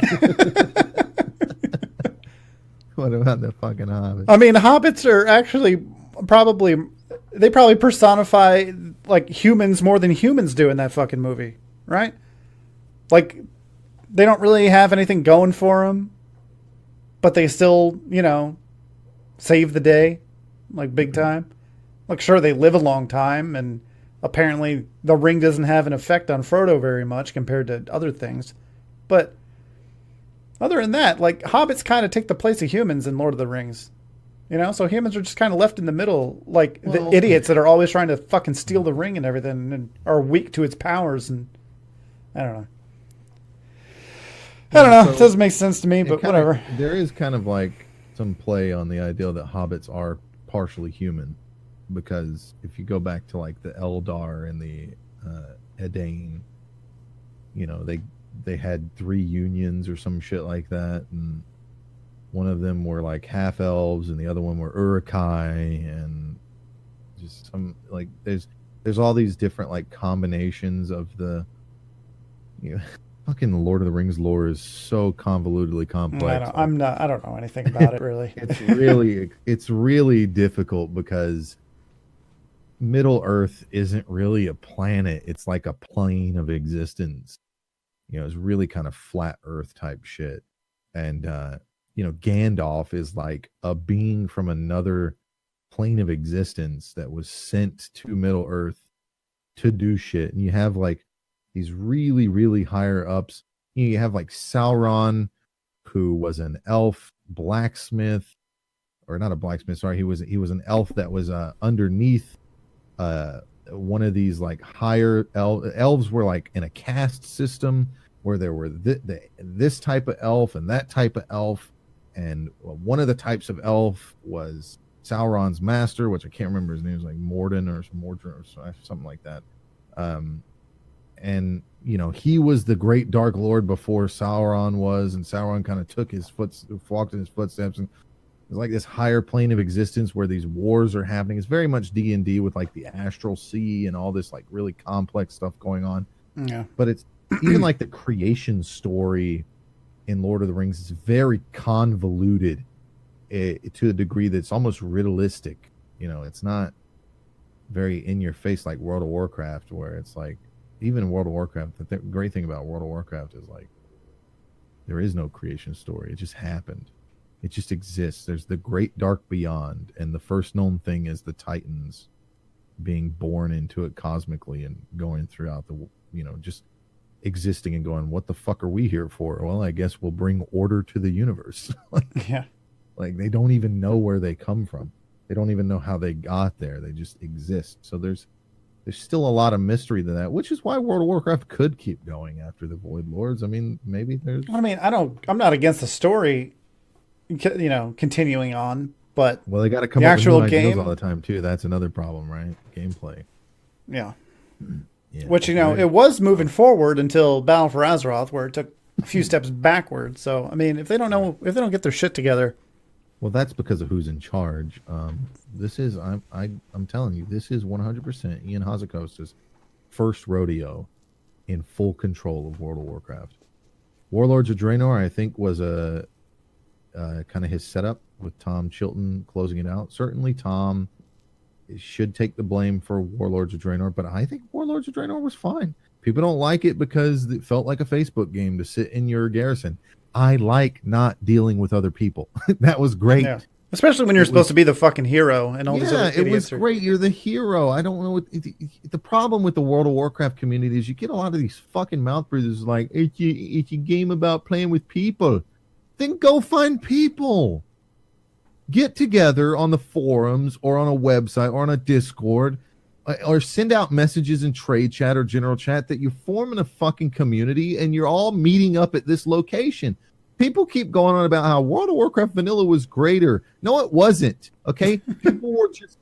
Listen, it's not like there was some system in World of Warcraft that got people together better. In fact, that's the opposite.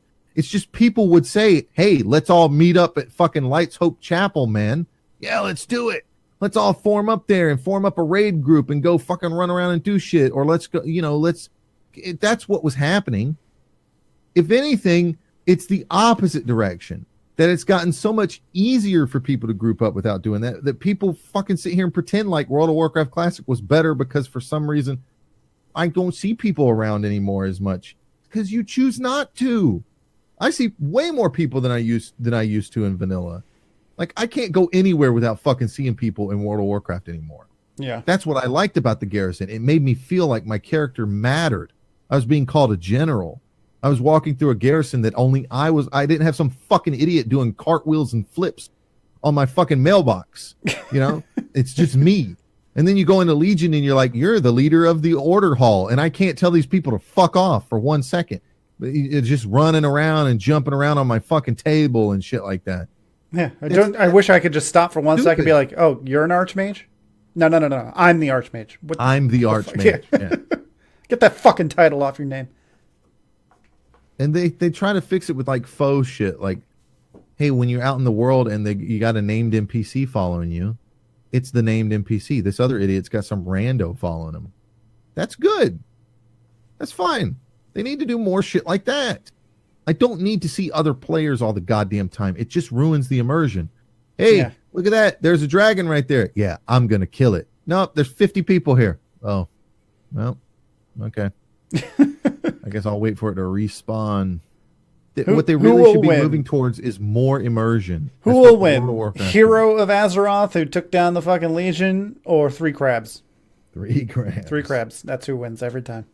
I don't even mind that so much. It's just, it worked in Legion because you could be like, oh, the crab is fel infused. In BFA, they're not doing that. They need to be more like, oh, it's shadow infused.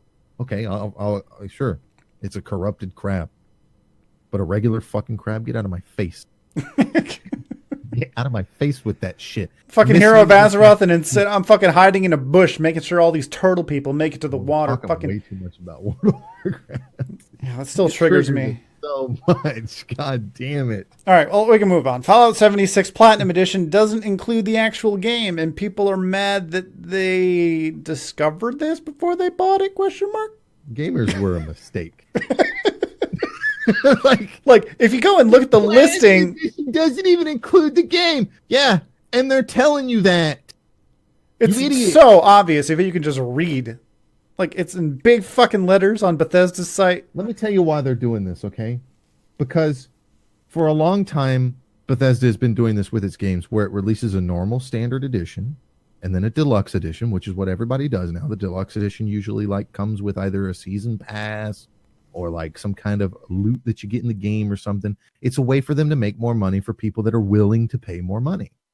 And then there's the epic edition that all these fucking game developers put out, where it's got an art book, and it's got a fucking leather bound fucking book you can write in, and it's got a statue and a fucking paper map and all this fucking shit, so they can make more money off of people that are willing to do that, because there are people out there that collect items. They love buying these little fucking amiibos and stupid shit and putting it on their bookshelves because they don't actually read books. Okay? And so they got to have something on their shelves. And those people exist.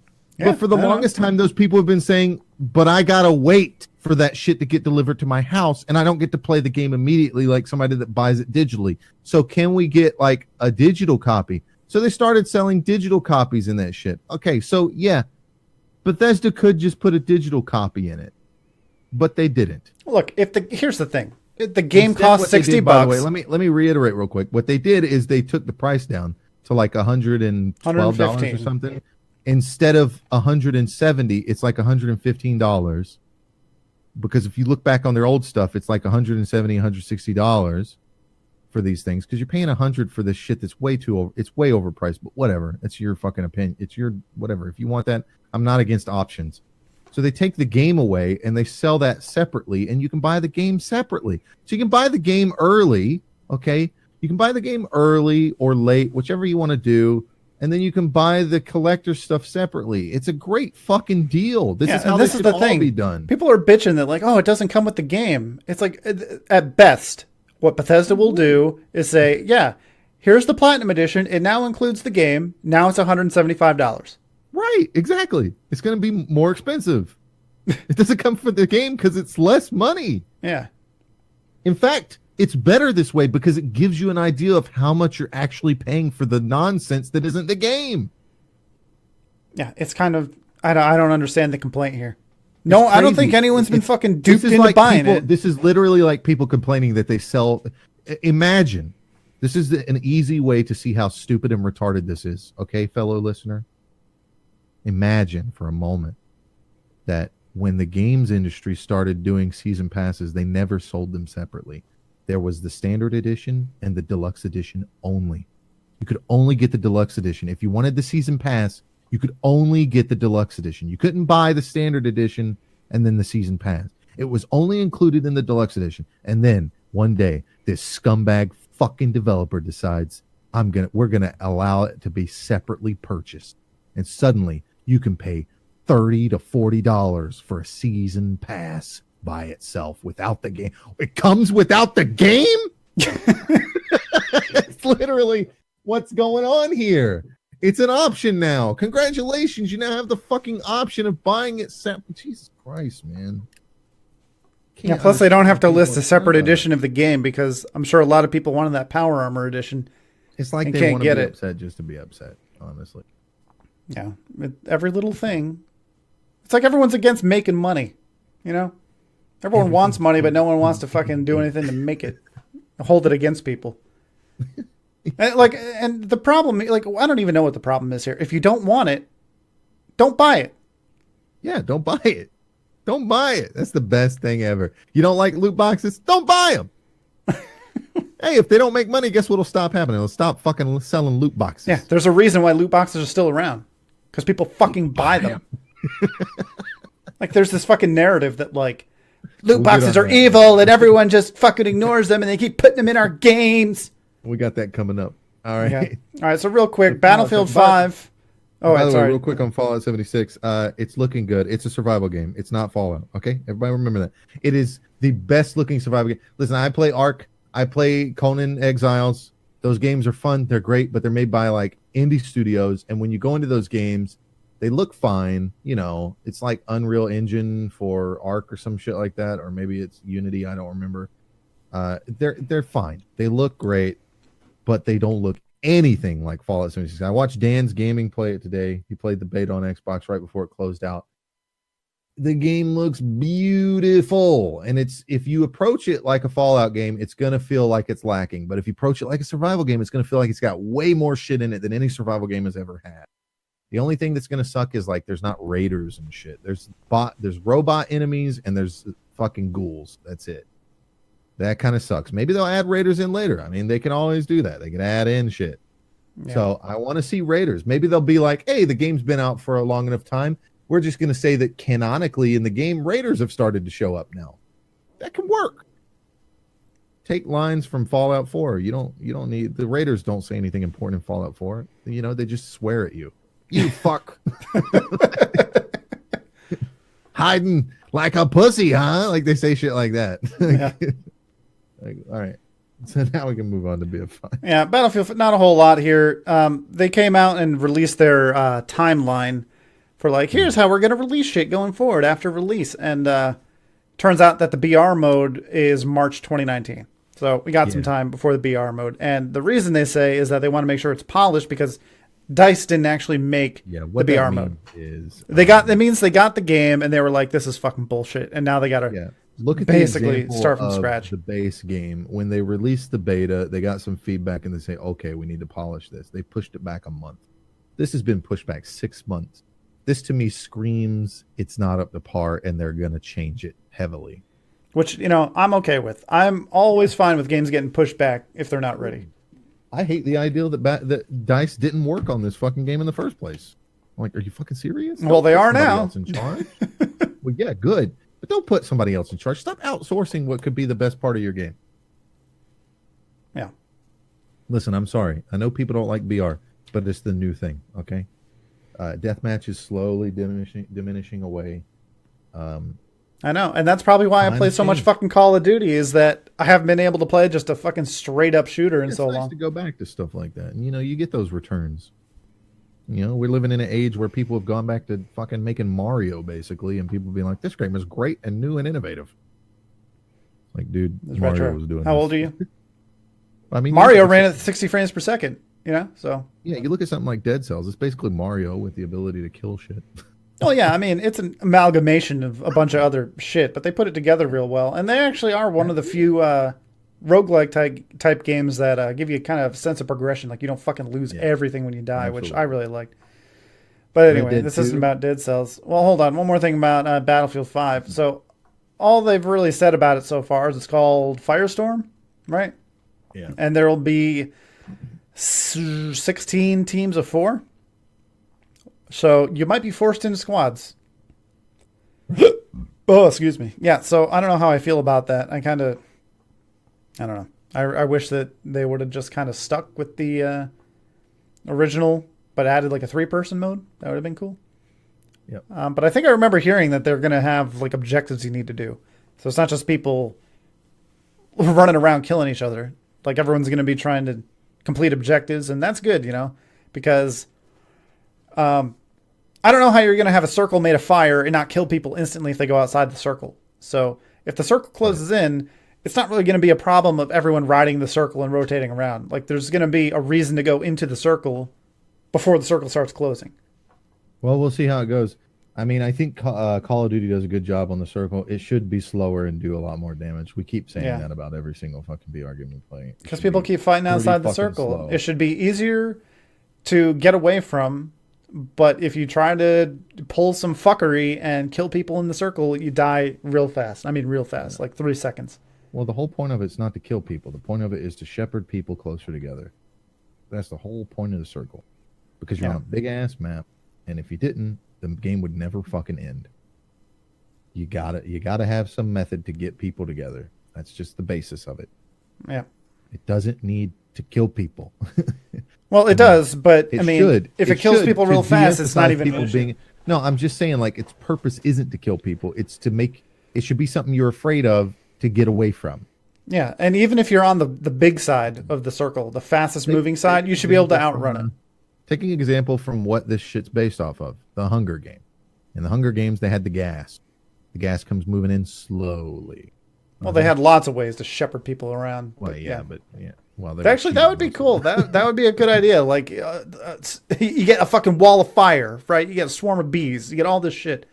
If you can, incorporate some director AI, like fucking Left 4 Dead or something, just throwing shit at you to getting people to move instead of a circle, that'd be kind of cool.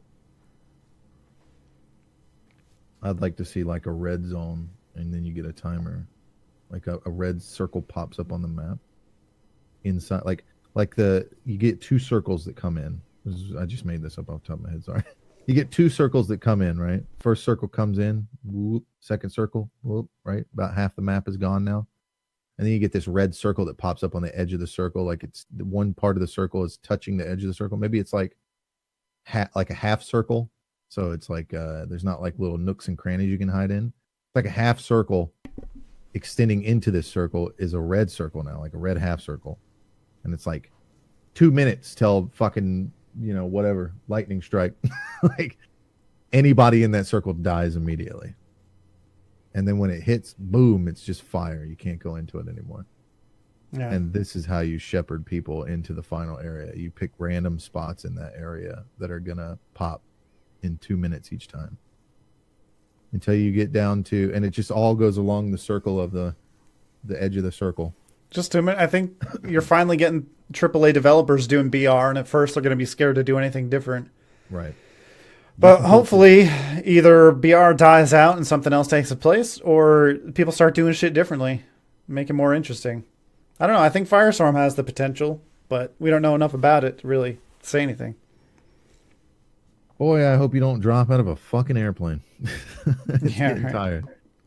Just start everybody in a circle looking at a bunch of fucking chests of loot, and the people that want to go to the middle and fight each other, go for it.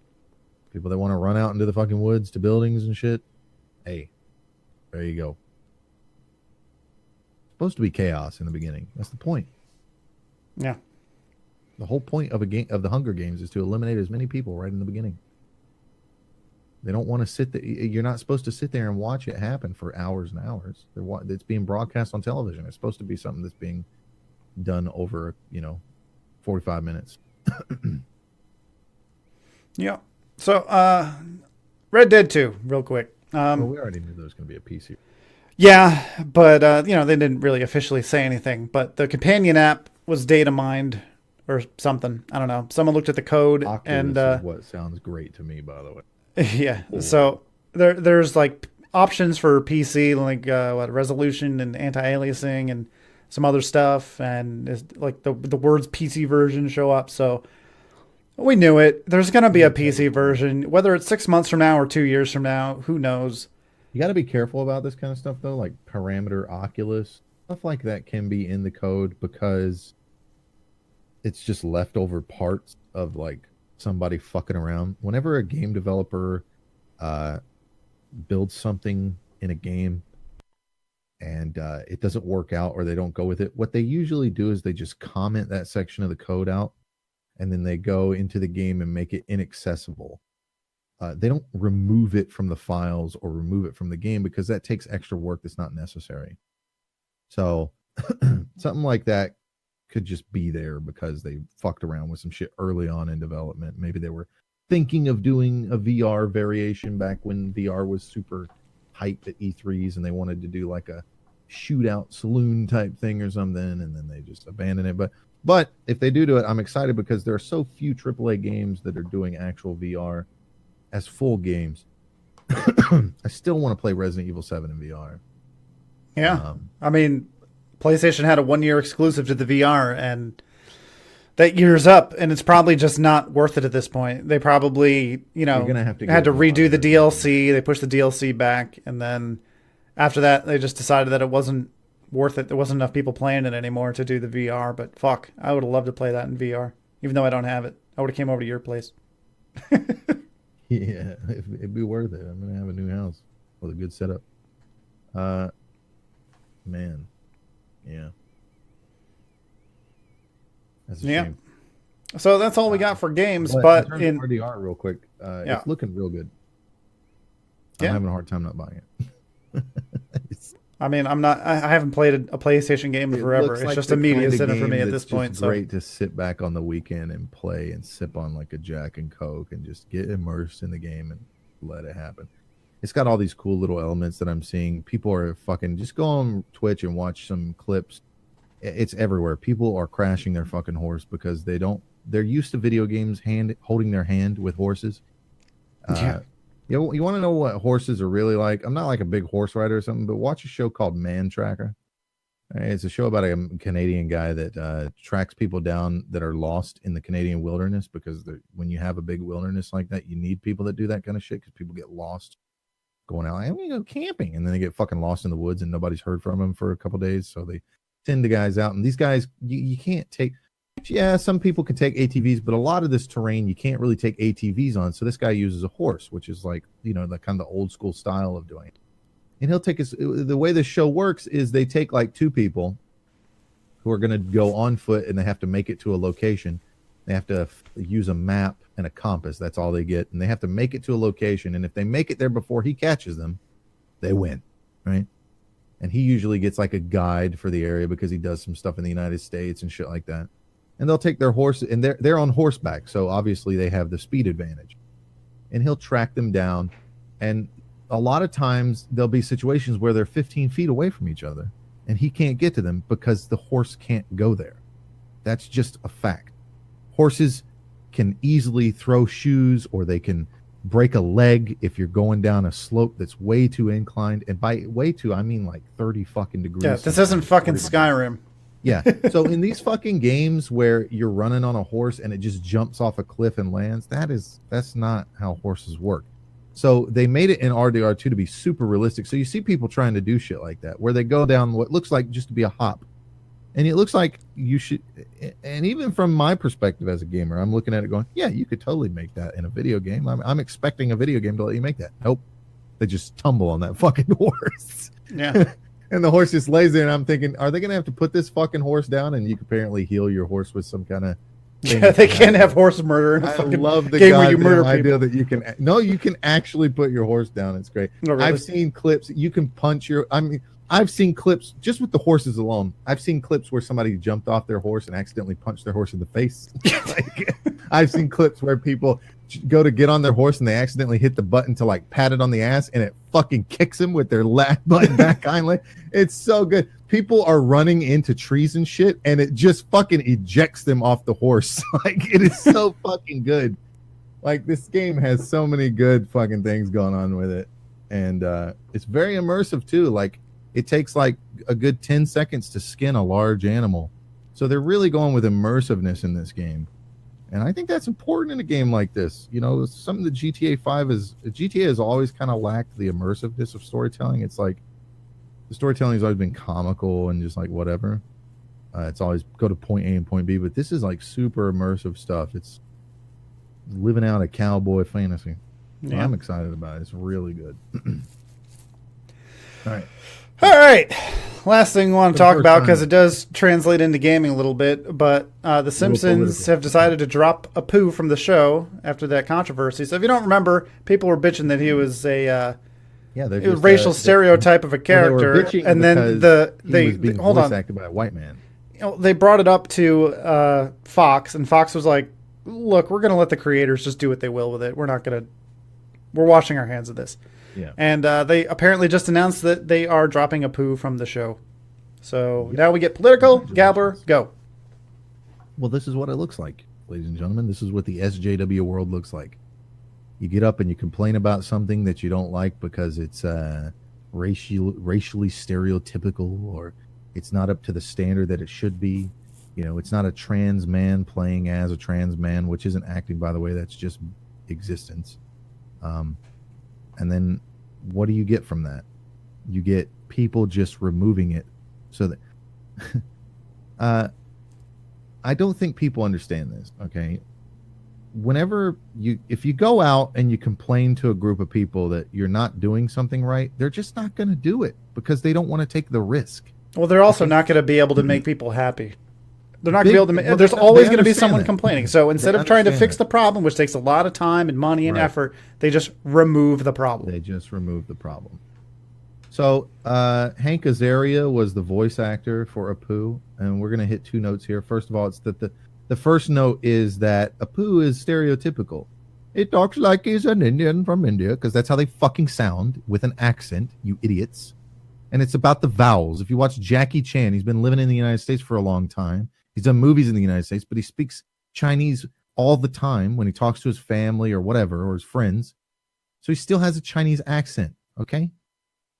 Let me just be completely 100% clear with you. India is not a race. Indian is not a race. It is a nationality and an ethnicity, okay?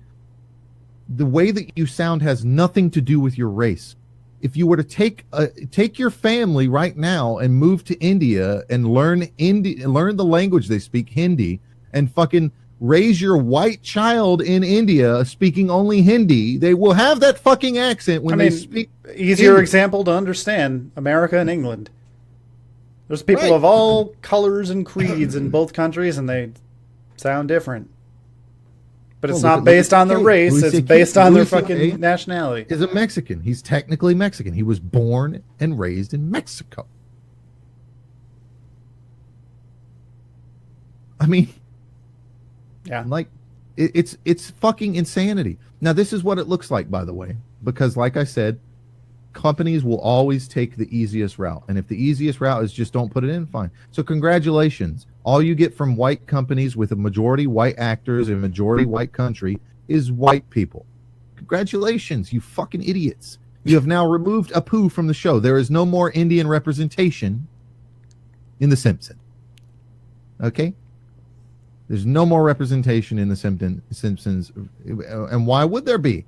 Why would they? What, are they going to fire Hank Azaria? Because that was the other complaint, right? Not only is he's the voice of like half the characters on that fucking show. Yeah, like, you can't... not only that, but there you go, ladies and gentlemen. He's played by a white guy. By the way, apparently Jew is white now. I'm glad that we're finally all accepting that white means Caucasian and Jewish people are Caucasian, so therefore a Jewish person is white.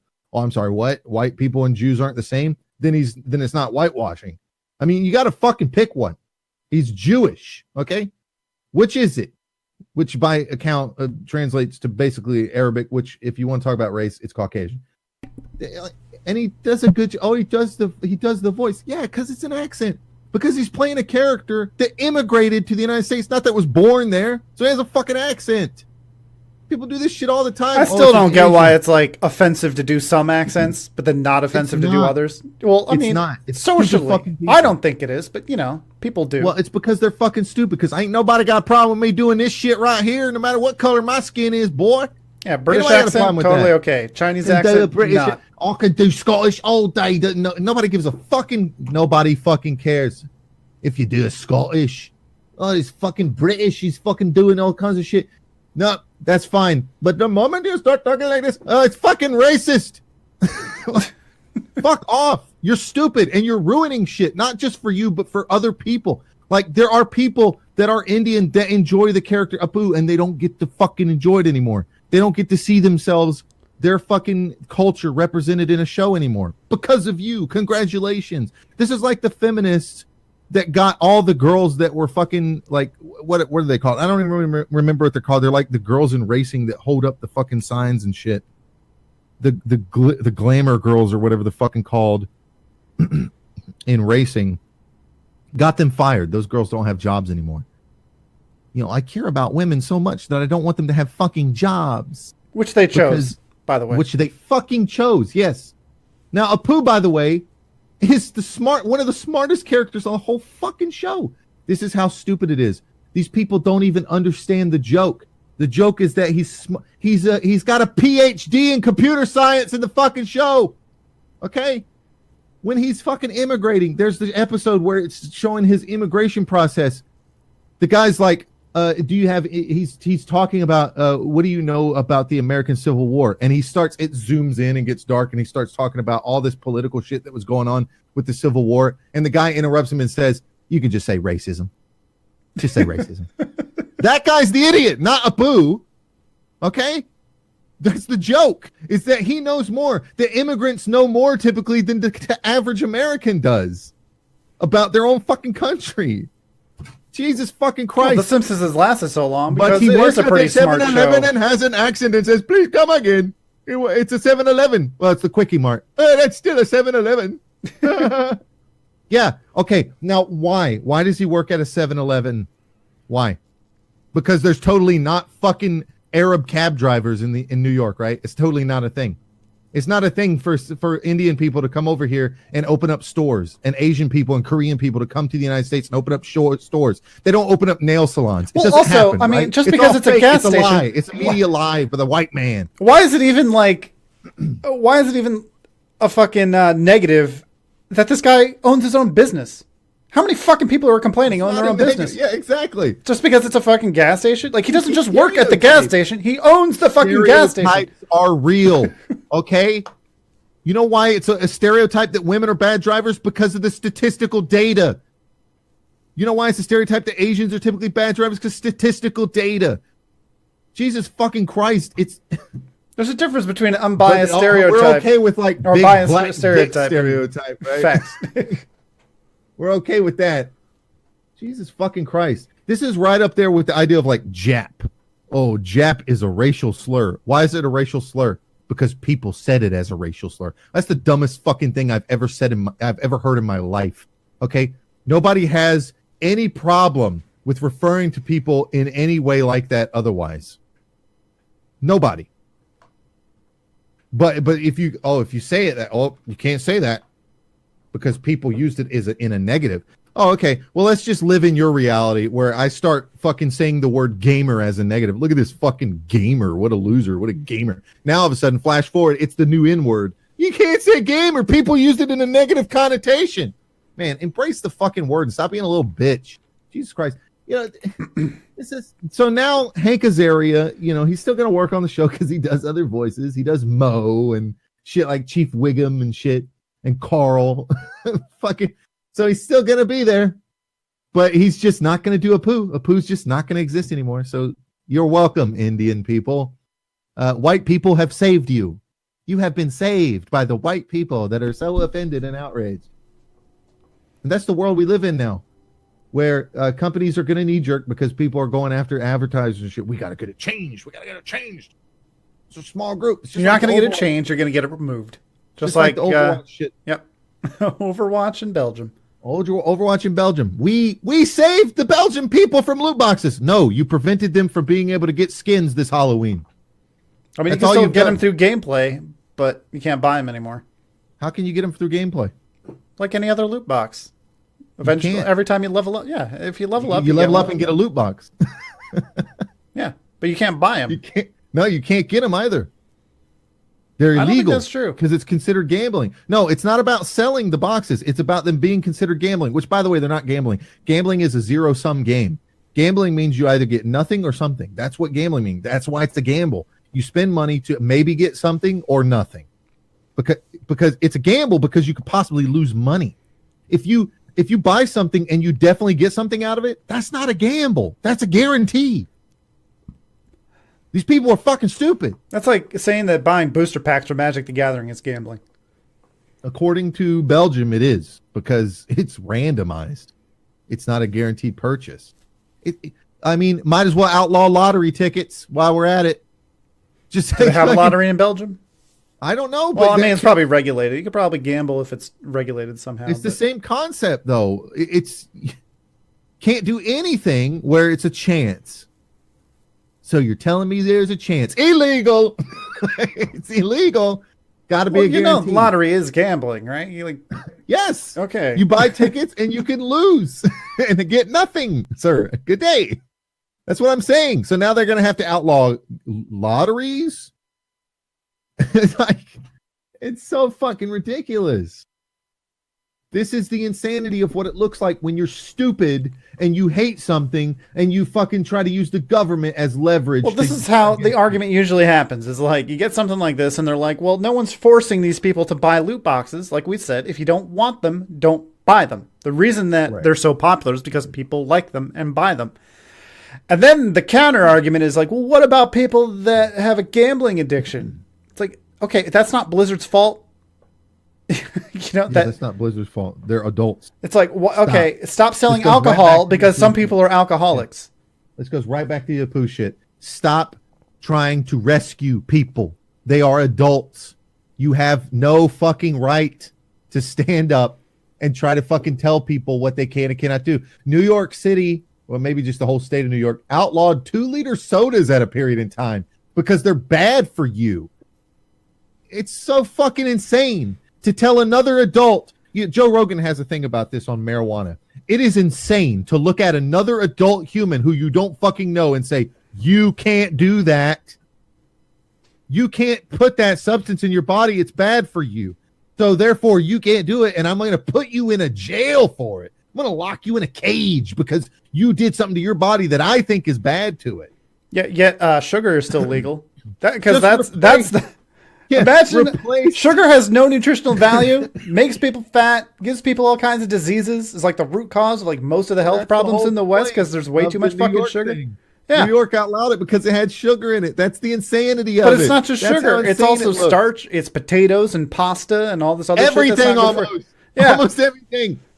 Like, this is the insanity of it. This is why it's stupid to cave into these people. This is what it looks like when you play it out. People don't play out their ideals. They have a stupid ideal. They say it out loud and they never walk it out. Just walk it out. Just walk out the big picture. Yeah, you got to step back and walk it the fuck out, man. What happens if we start banning everything that's bad for you? Oh, suddenly I can't eat candy bars. Can't have fruit juice unless it's 100% natural juice. Well, what about people who are obese and can't control their eating? Yeah. Suddenly you're a piece of shit. It's like, it's insanity, man. It's fucking insanity. Oh, you can't do vaping because vaping is a little bit harmful to you. It's insane. It's like, it's the insanity of the shit that we watch in television and movies where it's like fucking Demolition Man made fun of this shit. You fucking watch Demolition Man. Fucking swearing is outlawed. Right? Like, you can't have certain foods because it's bad for you. You can't have a cheeseburger, but they're all eating Taco Bell. It's fucking retarded. Okay? I saw this probably 10 years ago when they were talking about nanomachines. I'm not even joking. They're talking about like clothing that would have nanomachines, and like with the rise of nanotechnology, like they would just put them in everything. Like, you take a piss in your toilet and your toilet would tell you if you're malnourished. If you have a heart attack, the nanomachines in your clothes will fucking alert the authorities and shit. So that's all, good and shit. But what happens when you order a pizza and the fucking AI is like, no, we're not going to let you do that because you need to lose weight. You shouldn't be eating that. Well, that's the scare tactic, right? I mean, and it doubles on that. The scare tactic is part of the reason why people think this way of like, we got to protect people constantly. It's a double-edged sword, because then you get this scare tactic of like, well, what if the nanomachines take over, man? So now we can't have nanomachines. Nanomachines might kill everybody. But there's a percentage chance. Elon Musk said there's a percentage chance. Fucking Stephen Hawking said that he's worried about AI, so we can't make AI now because it might wipe everybody out, even though it might be the best thing to ever happen to humanity. It's like, at the end of the day, maybe you should just shut the fuck up. And you know what? The boss was right. The point I was making is that not that the AI is going to tell you that you can't. Like, someone has programmed the AI to be like... Exactly. It's a double-edged sword, is what I'm saying. Like, do you want freedom, or do you want everyone to be fucking perfectly healthy, and like that fucking episode 2 of Dark Mirror or Black Mirror, where everyone has a job just fucking riding on an exercise bike. Listen, fucking Benjamin Franklin lived 300 years ago. He's smarter than most of the people alive today because he was able to look at it and go, if you want security over freedom, you will end up with neither of them. Okay? You can, freedom is the only option. There is no such thing as security. I used to tell people this all the time. Okay, we live in a galaxy we live in a solar system surrounded by 2 belts that consists of debris left over from the creation of this solar system when it formed. All right. no matter whether you believe in God or not or whatever, 100% of what I'm about to tell you is possible. One of these fucking rocks can knock into the other one and come careening down to the planet and start to burn up in the atmosphere, okay? To the size of a Volkswagen and land on your house where you're sitting right now. And there's no warning. Nobody would know it's happening. It just happens. Bam! You're fucking dead. You're on the nightly news as a man that died as a fucking Volkswagen-sized meteor hit his house right where he was sleeping, right where he was sitting. And you're dead. Nothing you can do. It's over. How about that security now? Don't matter how many push-ups you did that morning. You know what I'm saying? You can do as many squats as you want. I ain't going to help. So what are you going to do? You're going to live in a house that's like surrounded by fucking 50 inches of steel or some shit? You're going to live underground?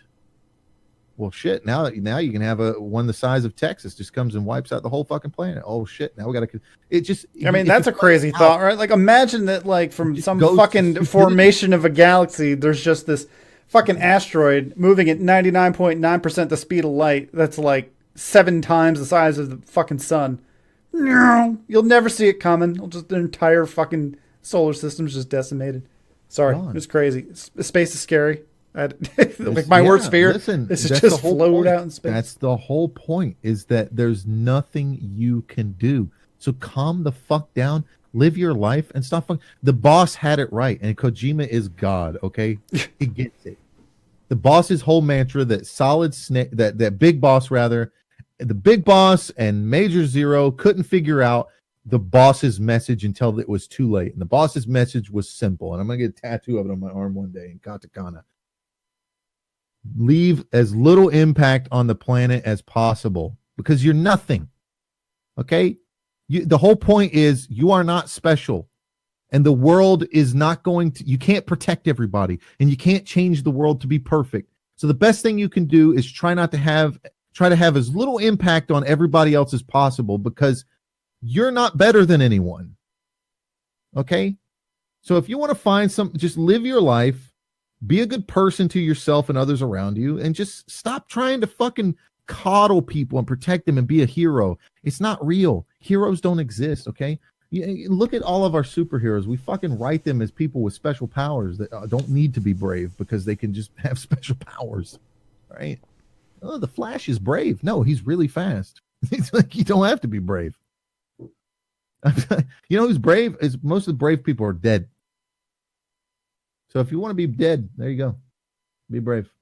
Well, they got to write in like villains in situations that like match the powers of these people. Like Superman's always dealing with like fucking giant space monsters and fucking like, oh, there's an asteroid. Oh, let's bring the nuke to outer space. You know, something crazy like that. The fact of the matter is the world is always going to be unfair and unequal.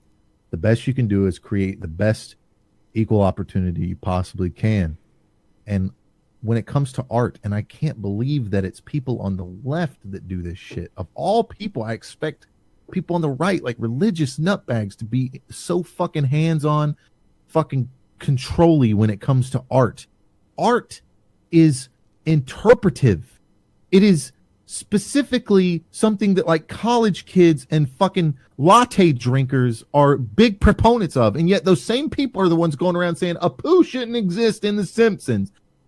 Dude, The Simpsons is art. You have no right to tell them how to portray their art. You ingest it or you don't. It's like walking into a fucking museum and saying, take this one down. I don't like it. Fucking stupid. This song shouldn't exist because I don't like Justin Bieber's music. Fuck you. You are not as important as you think you are. Okay? And this is why Disney sucks. Because it's made a bunch of fucking people think that they're important. You're going to die and no one's going to remember you. Simple as that. That's your odds. Nice uplifting message here. The best odds you have is that somebody might remember you, a person, if you're not a piece of shit to them. So you know what? Try not to be a piece of shit. And if other people out there are pieces of shit, just revel in the idea that they're not going to be remembered because people aren't going to like them. You don't need to fight the Nazis. in their fucking in the trenches anymore. They don't exist. Okay, we won. Get over it. You ever seen that made-for-TV movie Merlin with Sam Yes. Neill? Remember how that ended? They were trying to fight. Like the whole idea is that I don't know what was her fucking name. Was it Morgana? Might have been Morgana, Yeah. but she's Morgana. based on no, it wasn't. Whatever. Her Morgana's mother. She Whatever. she Yeah. she was a pagan god, and all the pagan gods just they only exist because people believe in them. Right. So when they start losing their power because of The same Christianity, concept of that show. well, at the end, he was American like, Gods. "Look, we can't beat you, so we're just going to forget you." And they fucking just turn around and walk away, That's exactly. and she just disappears. Because Yeah, apparently there's a they were the moral last to three that people on the story. planet to remember who the There's pagan a gods were. moral to that story. Exactly. That's the moral of the story. Moral to that story. Who You the don't- fuck is Achilles? Everybody knows who Achilles is, right? Because he spent his entire life trying to be remembered in a time where remembrance was a big fucking deal. Who's Donald Trump? Everybody knows who the fuck Donald Trump is because he's done the same thing in our modern times. Same concept, a little bit different. If you want to be remembered, you got to do really grand shit. Getting together in a mob and fucking getting somebody to change some shit like the fucking character in a goddamn TV show, ain't nobody going to remember that. 10 years from now, nobody will remember it. It might be brought up in a similar situation, like if somebody's talking about something that's similar, it might be brought up. But 100 years from now, 200 years from now, nobody will remember you, your mob, or the TV show that you got changed. And realistically, what have you done? What impact have you made on the world? What impact have you made? You just shit on other people and what they enjoy. Realistically speaking, you've maybe made it to where some Indian kid doesn't pursue a Hollywood career. That's realistically what you've done. Because the Indian kid that's growing up watching Apu, seeing how smart he is and understanding what he's capable of doing, he doesn't look into, oh, it's a white actor, I guess I won't do that. He sees it as a character, just like when you're growing up. Okay, when you're growing up watching a cartoon show, Dragon Ball or something like that, you understand that those aren't real people, that they're characters, but you still aspire to be like some of them. Maybe you still see like the bravery, or like, you know, you see how Vegeta in Dragon Ball is capable of becoming a villain to a good guy by finding a family and seeing, like, caring for them and shit like that, and understanding that that's what he really wants in the world, despite the fact that, you know, he's not fucking real. You don't have to relate with him. You're not a Super Saiyan, you idiot. You're not a fucking monkey from space. You don't need to. I've played Tomb Raider my entire life as a kid. I never once went, man, if only this was a fucking dude. I've played Tomb Raider more than I've played Uncharted. I like Uncharted more because it's more of like an Indiana Jones comical thing. But I played Tomb Raider my whole life as a kid, and never once did I go, well, I'm not playing this because it's a girl. I can't relate to that. They need to You probably play more female characters in games when given the choice than I do. More than anyone, Yeah, actually. You always default to a female. What's that say about you? Well, I mean, there's a lot of things that it says about me. It says that I'm. It says that you like smaller hitboxes. I like smaller hitboxes. I'm comfortable with myself. I like the female form. I prefer to play around with the female form than I do the male form. And that's not some stupid shit where I'm like, I'd rather look at a girl's ass. I'm not looking at the character at all when I play video games. A lot of it has to do with, like, World of Warcraft. Some of the female animations are better. They look cooler to me on casting animations. Night elves, we're looking at you. Yeah, night elf male versus night elf female. I mean, it's bar none, no question. It's not about sexuality. It's about how cool they look. When it comes to character creation, I feel a little more comfortable, and I feel a little more comfortable playing around with the female body than I am the male body. Whatever. I don't try to make myself in video games. I typically role play characters, and I like role playing female badasses because there's probably a part of me that's a little bit, I wouldn't say sexist or misogynistic, but, you know, a lot of my fantasies evolve around badass females in video games. Fucking me. I'm just saying, like, you know, I do play male characters a lot in certain games, especially when I'm role playing. But, you know, I mean, it just comes down to what it feels like. I feel like a female assassin is a lot cooler than a male assassin. But I feel like a male barbarian is a lot cooler than a female barbarian. I'm a little 50-50 on that one. I feel like a male wizard is cooler than a female wizard. It just all depends. Yeah, I mean, I get But that the point sometimes. is, Even I don't playing have to be Metal a Gear dude Solid to 5, enjoy it. after you get to pick other people to go out in the Oh yeah, field, like having the one girl that you get that's actually good, fucking flaming buffalo. yeah, yeah. Having her decked out in the sneaking suit with the fucking Yeah. balaclava, she looks badass. She looks badass. Yeah, right out. You don't need to be the person that you're saying. It's like the Scarlett Johansson. Just to top it out, to talk about what we're meaning with the Apu thing. Scarlett Johansson was going to do a role as a trans woman, and this kind of comes back to the Apu thing. The last note on it.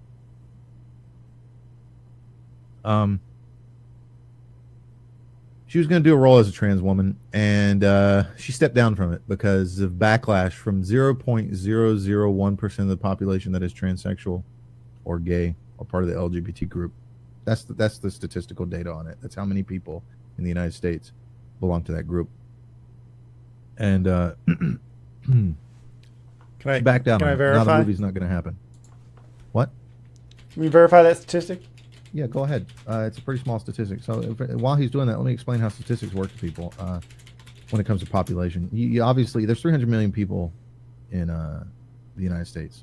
About a quarter of that are children. So they're pretty much ineligible. 4.5% of adult Americans identified as LGBT. Yeah, the whole group.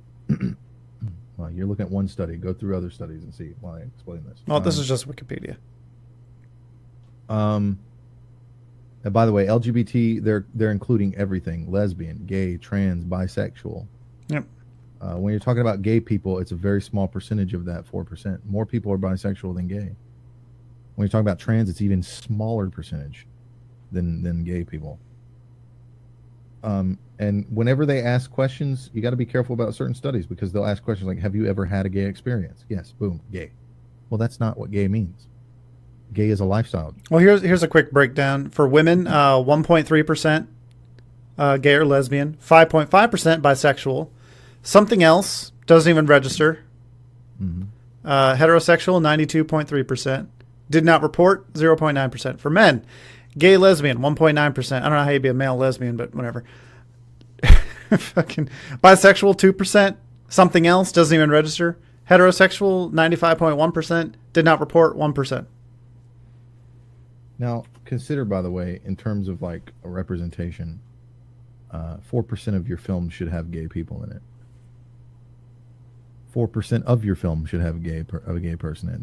That's what we mean. That's what representation actually is. So when people say things like Indian people aren't represented enough in film, gay people aren't represented enough in film, black people aren't represented enough in film, they are overrepresented because representation is based off the statistics of the population.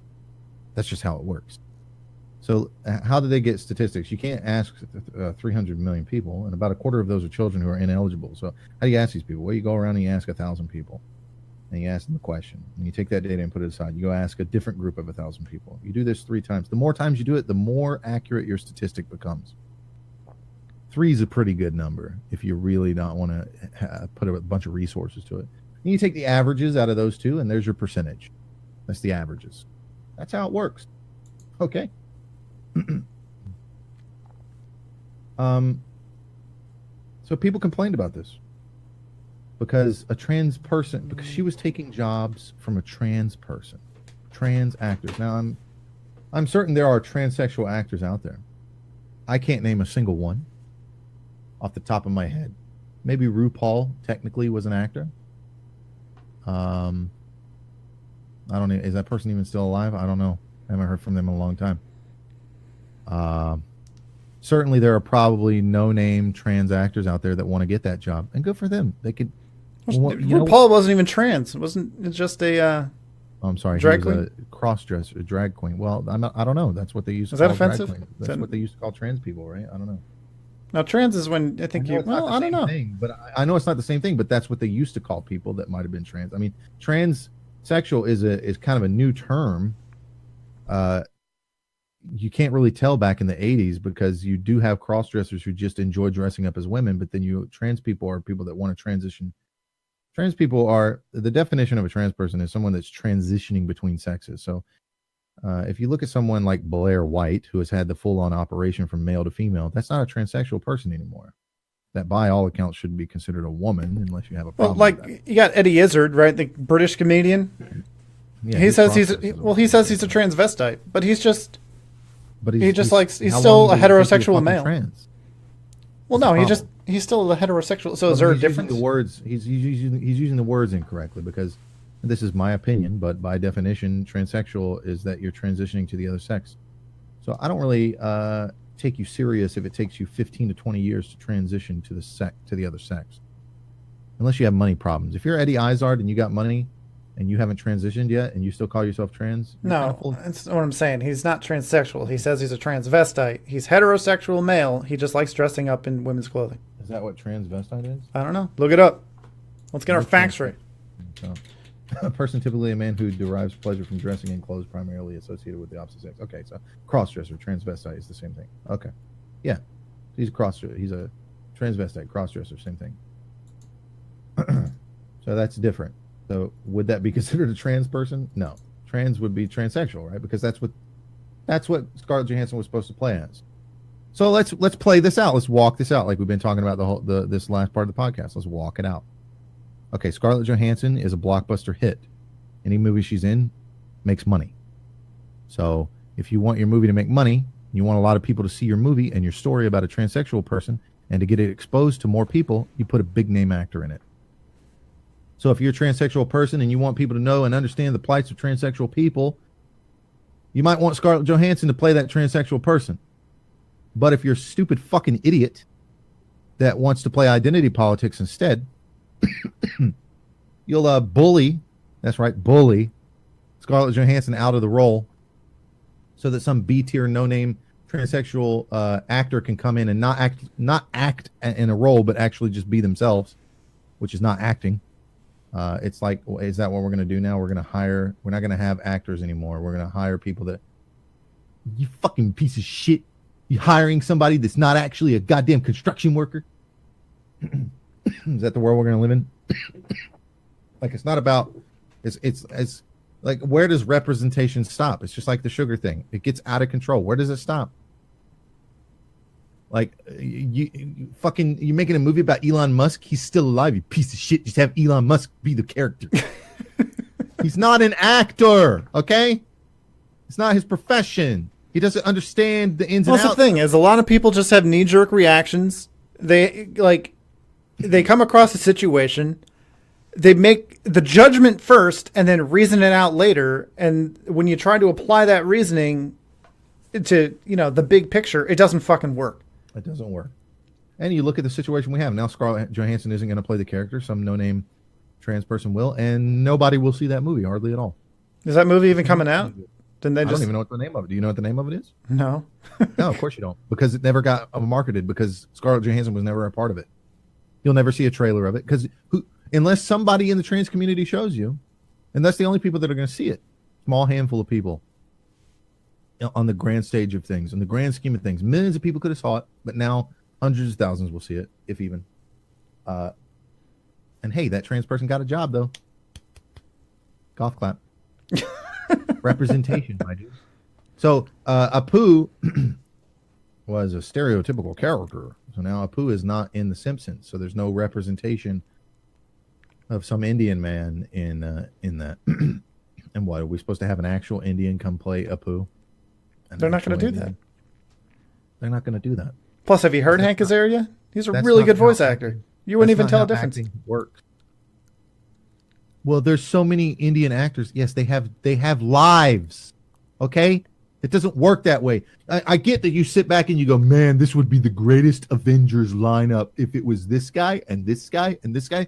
Those guys have lives, okay? It's not like a studio. It's not like the Simpsons can just go to anybody and be like, you're in our show. It doesn't work. They can ask them, but that person might come back and like, the Simpsons? Is that even relevant anymore? I'm not going to be on the Simpsons. I don't do voice acting, first of all. I'm an actor. I want my face to be out there. I mean, does anybody even know off the top of their head? I do, but does anybody listening right now even know what the guy looks like? The guy who voices, I'm not going to say his name again because you've probably forgotten. The guy who voices Apu. What's his name and what does he look like? Oh, wait. And then I'll consider that. Consider if you're sitting there and actually thinking that you don't remember, just consider that we've said his name several times this entire podcast.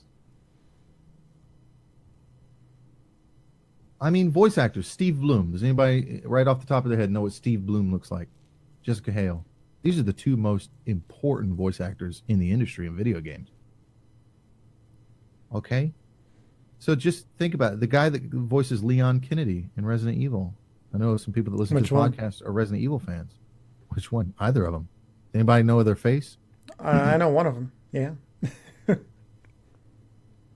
It's voice actors don't get their face out there. But hey, who plays the Big Lebowski? Yeah. Think about any fucking character from a film, and you immediately, who plays in Men in Black? Who are some of the actors in Men in Black?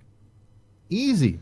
There's even people where you don't know their fucking name, but you're like, I know that guy from somewhere. I know that guy from exactly. That's how powerful it is to have FaceTime. This is why every fucking superhero movie you see, they take the fucking mask off all the time. It's annoying. I know. You watch it and you're like, put the fucking mask back on, Spider-Man. I was taking the fucking hood off all the goddamn time. If you ever watched the Flash TV show, every other scene, he's just like zipping out of the suit, or he goes to like, he puts his hands on his face, they cut away and they cut back and that fucking mask is off. He's always taking his fucking mask off. Always. That's the point. Why do you think that in the new fucking Star Wars movies, Kylo Ren doesn't have a mangled, fucked up face and requires that mask? So he can fucking take it off and not be Darth Vader. Screen time. Yeah. It's called screen time, and it's in certain actors' contracts. That's why there's a camera on the inside of the Iron Man suit. Think about how irrelevant that is to see a face close-up of Tony Stark inside the Iron Man suit. It's not, anybody could easily go, well, that's for emotional. So everyone can just focus on that mustache from the first movie and be like, is that penciled on? That's for emotional face acting. Bullshit. He's never doing anything emotional in those scenes. Hardly ever. Some of them, sure. Like when he's trying to call Penn, or what's his name? Fucking, goddamn it. Whatever. When he's trying to call her when he's fucking in outer space, as he's taking the nuke up into the fucking, in the first Avengers movie. Sure. That one. But most of the time, he's just talking. There's no like physical acting on his face. He's actually talking to an AI. So yeah. That's the power of that. So a lot of these actors aren't just going to go on because they've been asked. Okay. Now, how many Indian actors exist in the United States as big name actors that draw in a lot of stuff? I'm just, for example, this kind of goes back to the trans thing. How many Indian actors are there? You going to go to Bollywood and get those people? Have you ever watched a fucking Bollywood movie? Yeah, they're not fucking good. Garbage. Fucking garbage. Okay. They can't stop singing. Every fucking thing is it's not even a fucking stereotype. It's real. Okay. I've been to Malaysia. I've watched Bollywood on television. Okay. They get it there. It's not a joke. You laugh out loud because it actually happens. Okay. Stereotypes are real. They're all real, and they're okay, by the way. There's nothing wrong with it. You know why I've said this before. Here's the time for my principle. Here's my principle, right? Everyone is out there like my thing, because I said white people, and it sounds like I'm getting into a race. White people. Yeah, okay. Like, everybody has stereotypes for each group of people, whether it be your race or like your ethnicity or even like jobs and shit or sex or whatever, gender. Everybody talks like white people don't have negative stereotypes and shit, right? Well, the fact that black people have a big dick stereotype is technically a negative stereotype on anyone that's not black, right? Because big dicks are a big issue when it comes to the sex game, when it comes to, laying with women and shit. But most people, and it's what year is it, laying with women? Right? Laying with women. When you court a woman. Fucking women. When you're a suitor. So what's the stupidity stereotype? Let's just pick one out right now, because I'm white, so I have to pick one against myself. What's the stereotype for stupid people? When you think of a stupid person, what stereotype does anyone immediately jump to? White Redneck. White redneck. Now, I grew up in the South. My family talks like that. In fact, my wife can barely understand half my relatives. But I spent most of my life on the internet and playing JRPGs and reading. So I don't sound like that. Sometimes I might get angry or something and a word slips, but I don't even use some of the words. Like right there. I don't like that sounded a little, whatever. I don't even use them word things. Got ourselves a reader. But look what's happening. I'm laughing about it. Amazing. I'm having a good time and laughing about it. The more offense you take to shit, the more power you give them.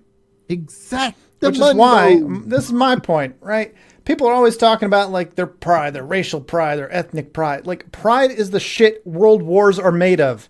Like just don't try to fucking like we're all the same. No, we are. We're all fucking different. We all have hold on. No, you hold on this time. Yeah, okay. We all have our differences. Thing, though, but yeah. Like why can't I be like, hey, I'm white. I suck at sports. You're black and you like chicken. Not really, but cool. Whatever, man. High five. Like just embrace that we're fucking different and be fucking civil about it. Yeah. Jesus fucking Christ. Stop taking offense to shit. Even to your point, like, okay, you're black and you don't like chicken. I'm sorry. Most of your people do. Okay? Most people do. Most fucking love fried chicken and watermelon and grape soda. I don't give a fuck about the stereotypes. It's delicious. The point is, just because you're not a part of the stereotype doesn't mean you need to take offense, man. I'm different. Oh, good for you. Okay? Most white people like mac and cheese. I fucking love mac and cheese. Oh God, it's the best. There's white people out there that Can I just tell you? Let me give you. This is Mike's cooking recipe This is for the best mac and cheese you ever get. Everything you need is at Aldi. So this costs you probably $20 for like a week's worth of mac and cheese. All right, people that don't know, Aldi is like the poor person's grocery store. Yeah. Here in North Carolina. Well, it's in a lot of places. You've probably seen one. Whatever. Here's what you do. You go and you buy 2 bags of shells, pasta shells, right? Because shells are always better. They're little bowls for your cheese. All right. You go get a pint of heavy cream. You get the low sodium bacon, and you get the giant brick of Aldi brand Velveeta. Right. It's like 2 pounds of this shit, and you put the heavy cream in the in like a pan thing. Add some salt and pepper maybe if you want. And then you cut up the giant brick into slices, like an inch thick, just so they melt easier. And you add them like 2 at a time, and you let it melt, add 2 more. So 1 pint of heavy cream, and you add the entire fucking 2-pound brick of Aldi cheese. Cook the bacon separately, not till it's crispy. You don't want that crispy, burnt tasting bacon, just until it's edible, basically. Little bit firm. And then you cook your shells, and then you just mix the 3. Take the grease off the bacon, dry it off a little bit. Put it in with the shells, dump all that heavy cream and Aldi cheese all over and mix it together. And then bake it if you want. Put it in a casserole dish and put some breadcrumbs on top and bake that shit until the top's crispy. And man, it's the best fucking mac and cheese you'll ever have. Guaranteed. And it's super fucking easy and cheap. And it's really bad for you. So don't do it. Yeah, every white guy's got their own recipe. Yeah. The low sodium bacon is the trick. You use regular bacon, it's too salty. Mine's just Kraft box mac and cheese, and then you just mix in dehydrated flavored potato mix with milk until you get a nice casserole. Mac and cheese casserole. Look, white people are serious about our mac and cheese and our casserole. And it doesn't upset us. Okay? I got a pretty good sized penis, all right? I'm not upset that there's a stereotype that white dudes don't have big dicks. My wife says it's a good size. My wife says it's almost big enough. Okay? I think her exact words were, it's fine. I know that cuckoldry is like across the spectrum now, but it's stereotypically a white guy. And you watch amateur porn and cuckoldry is across the spectrum. You watch professional porn and it's always some fat white guy with a collar around his neck like no, not my wife with a black man, and she's like, hey, he's better. He's like, oh. Okay, I'm not. No, you fucking watch.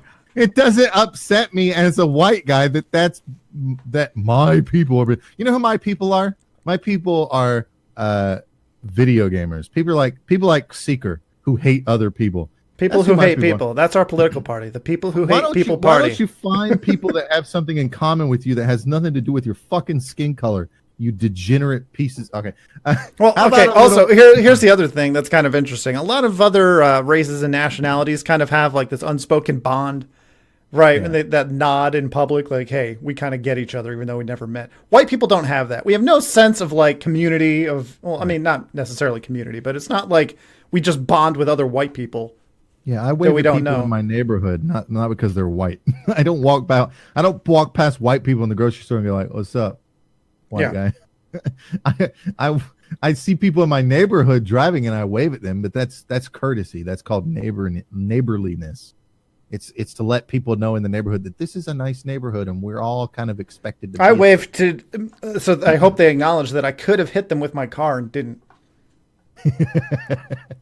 Now people will snap back with that. I know the SJWs out there right now are like, well, that's because you're white in a majority white country and you don't have to deal with the problems of being persecuted. Well, then leave. Find your own place in the world, okay? It's a giant rock in space. Look, I don't feel like I have things very well. I mean, I don't have a lot of money or opportunities, and yeah, I could probably put more effort into it, but at the same time, nothing's fucking handed to me. And I know I'm just one person, and a sample size of one doesn't mean shit. But like, by the way, my brown wife and I had this conversation. White people are the minority on the planet.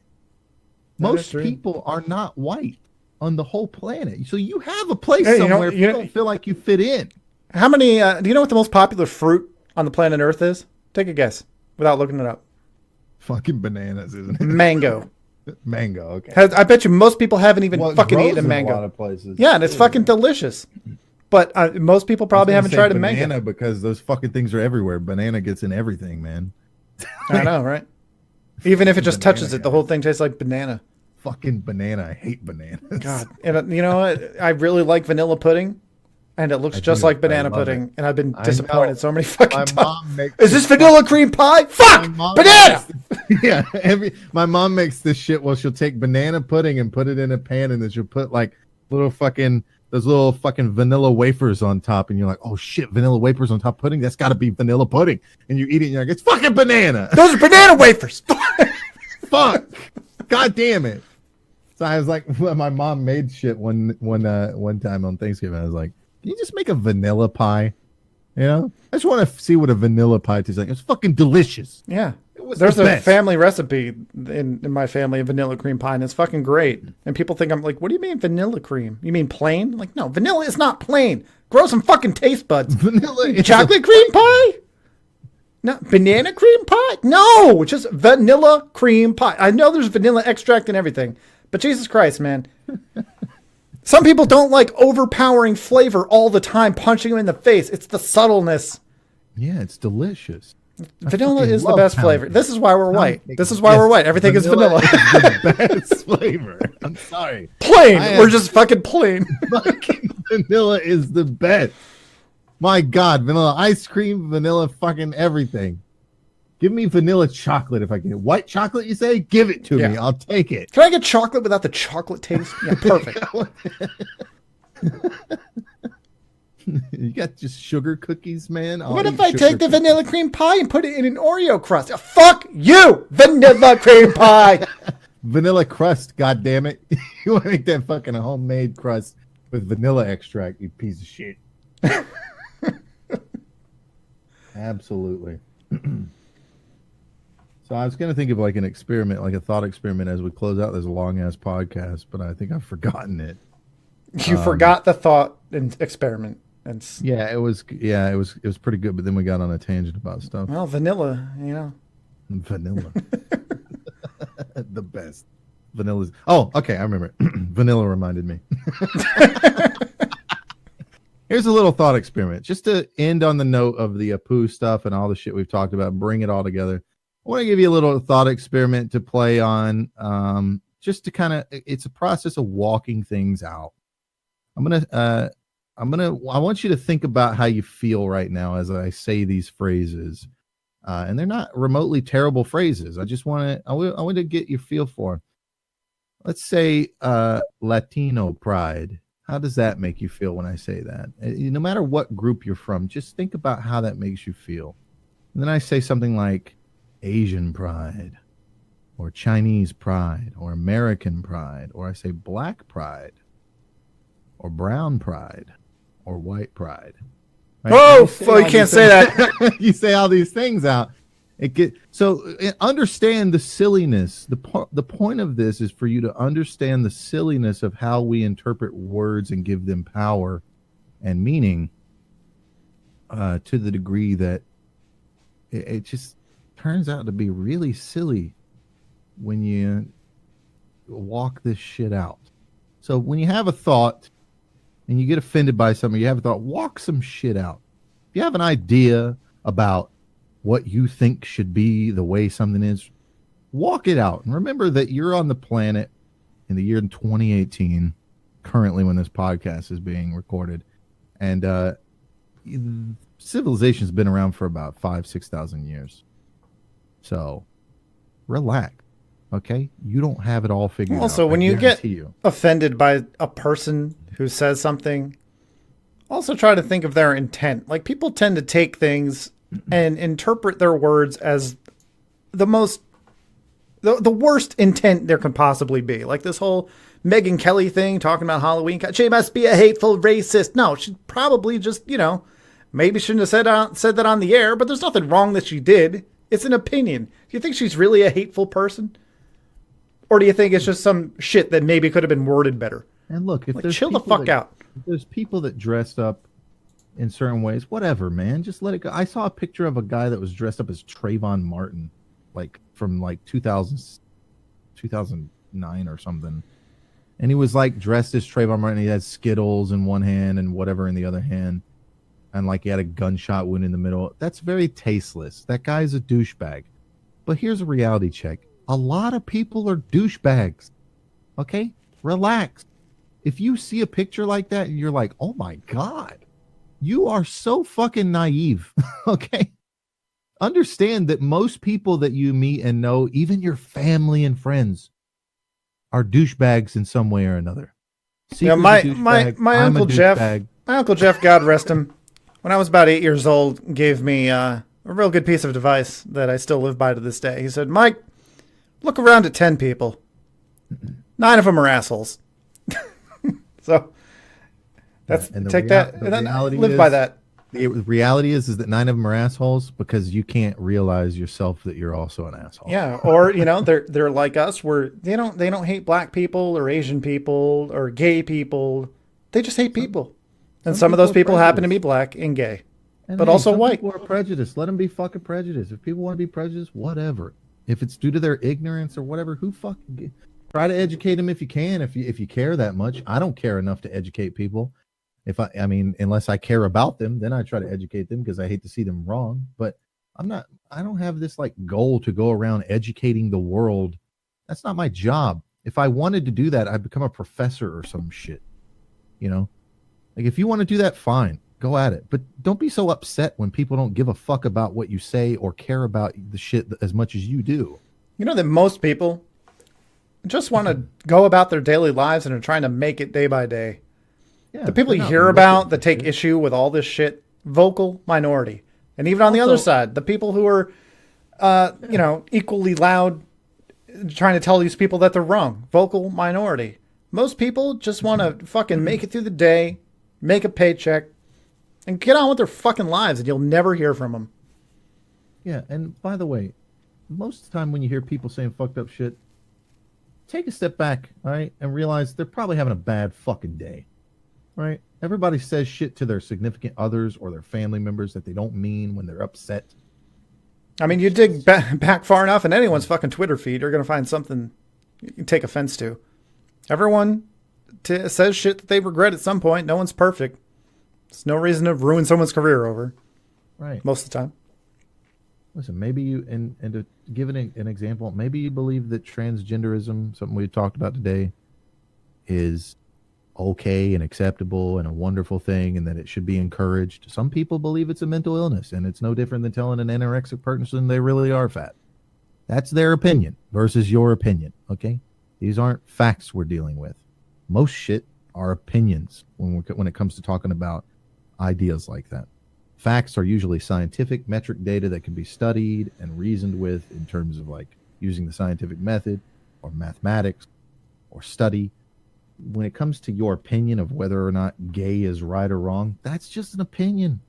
And if you sit back, and I've had to say this a lot to people on Reddit, if you sit back and you look at somebody that, thinks a different way to you, understand the mentality of it.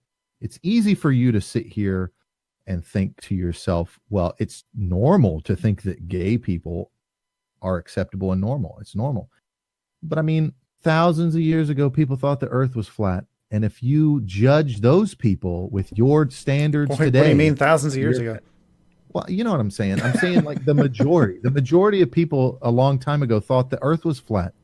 And if you were to take today's standards, where you were born and raised in a world where everybody already knows it's not flat, and you have a significant advantage over those people, you're kind of an asshole when you judge them with your modern day standards of what is considered right, wrong, or moral. And that's a factual thing I'm discussing there. That's factual. Whereas opinion-based is even worse, because what you think is moral today, 300 years ago, slavery was considered moral because it was the idea that people could be owned as property. By the way, it had nothing to do with skin color. It's just people could be owned as property. That was the moral argument. Okay? And it was through indentured servitude and all this shit.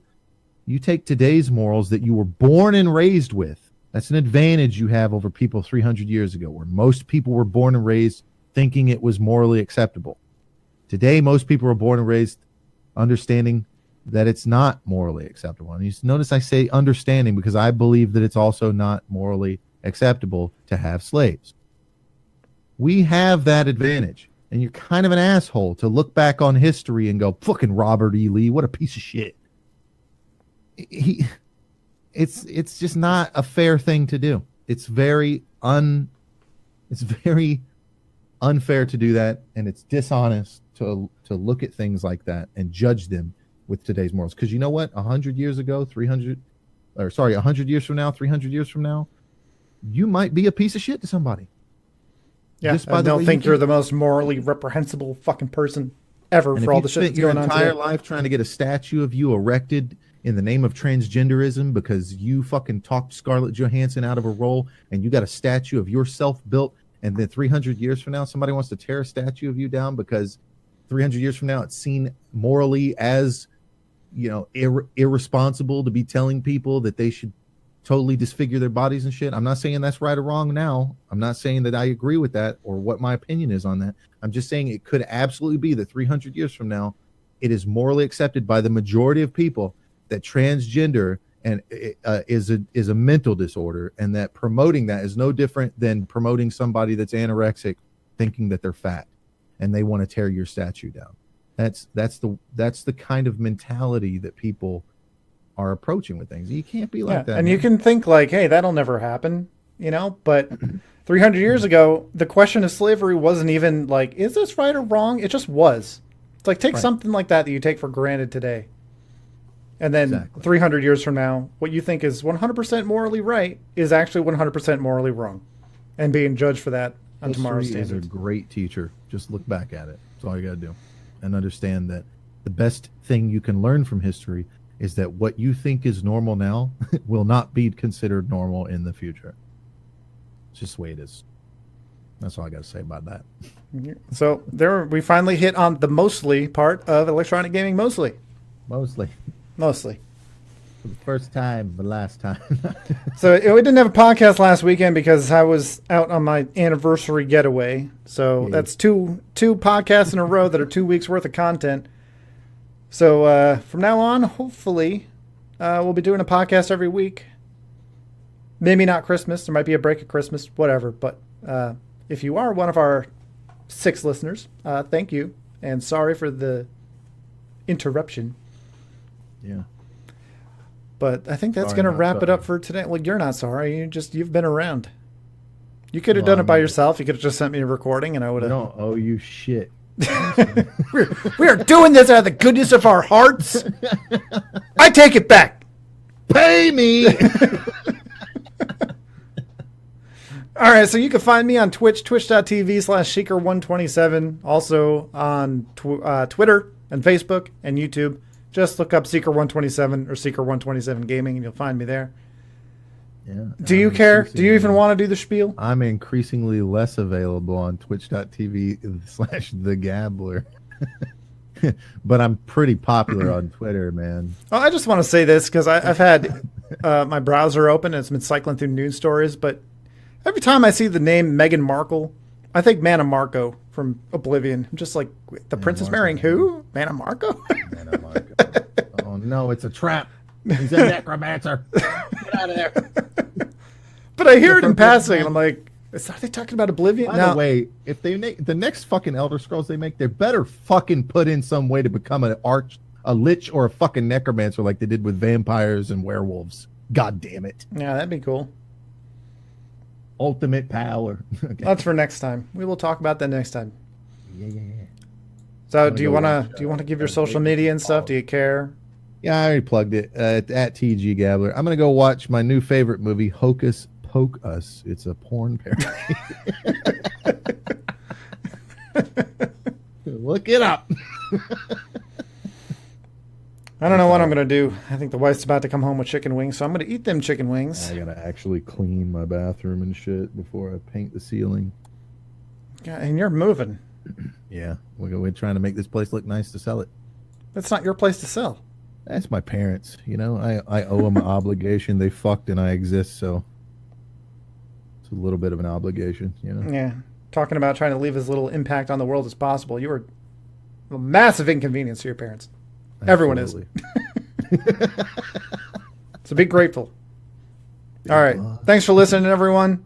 Tune in next Sunday for another episode, and we'll see you then. Bye. Bye, Felicia.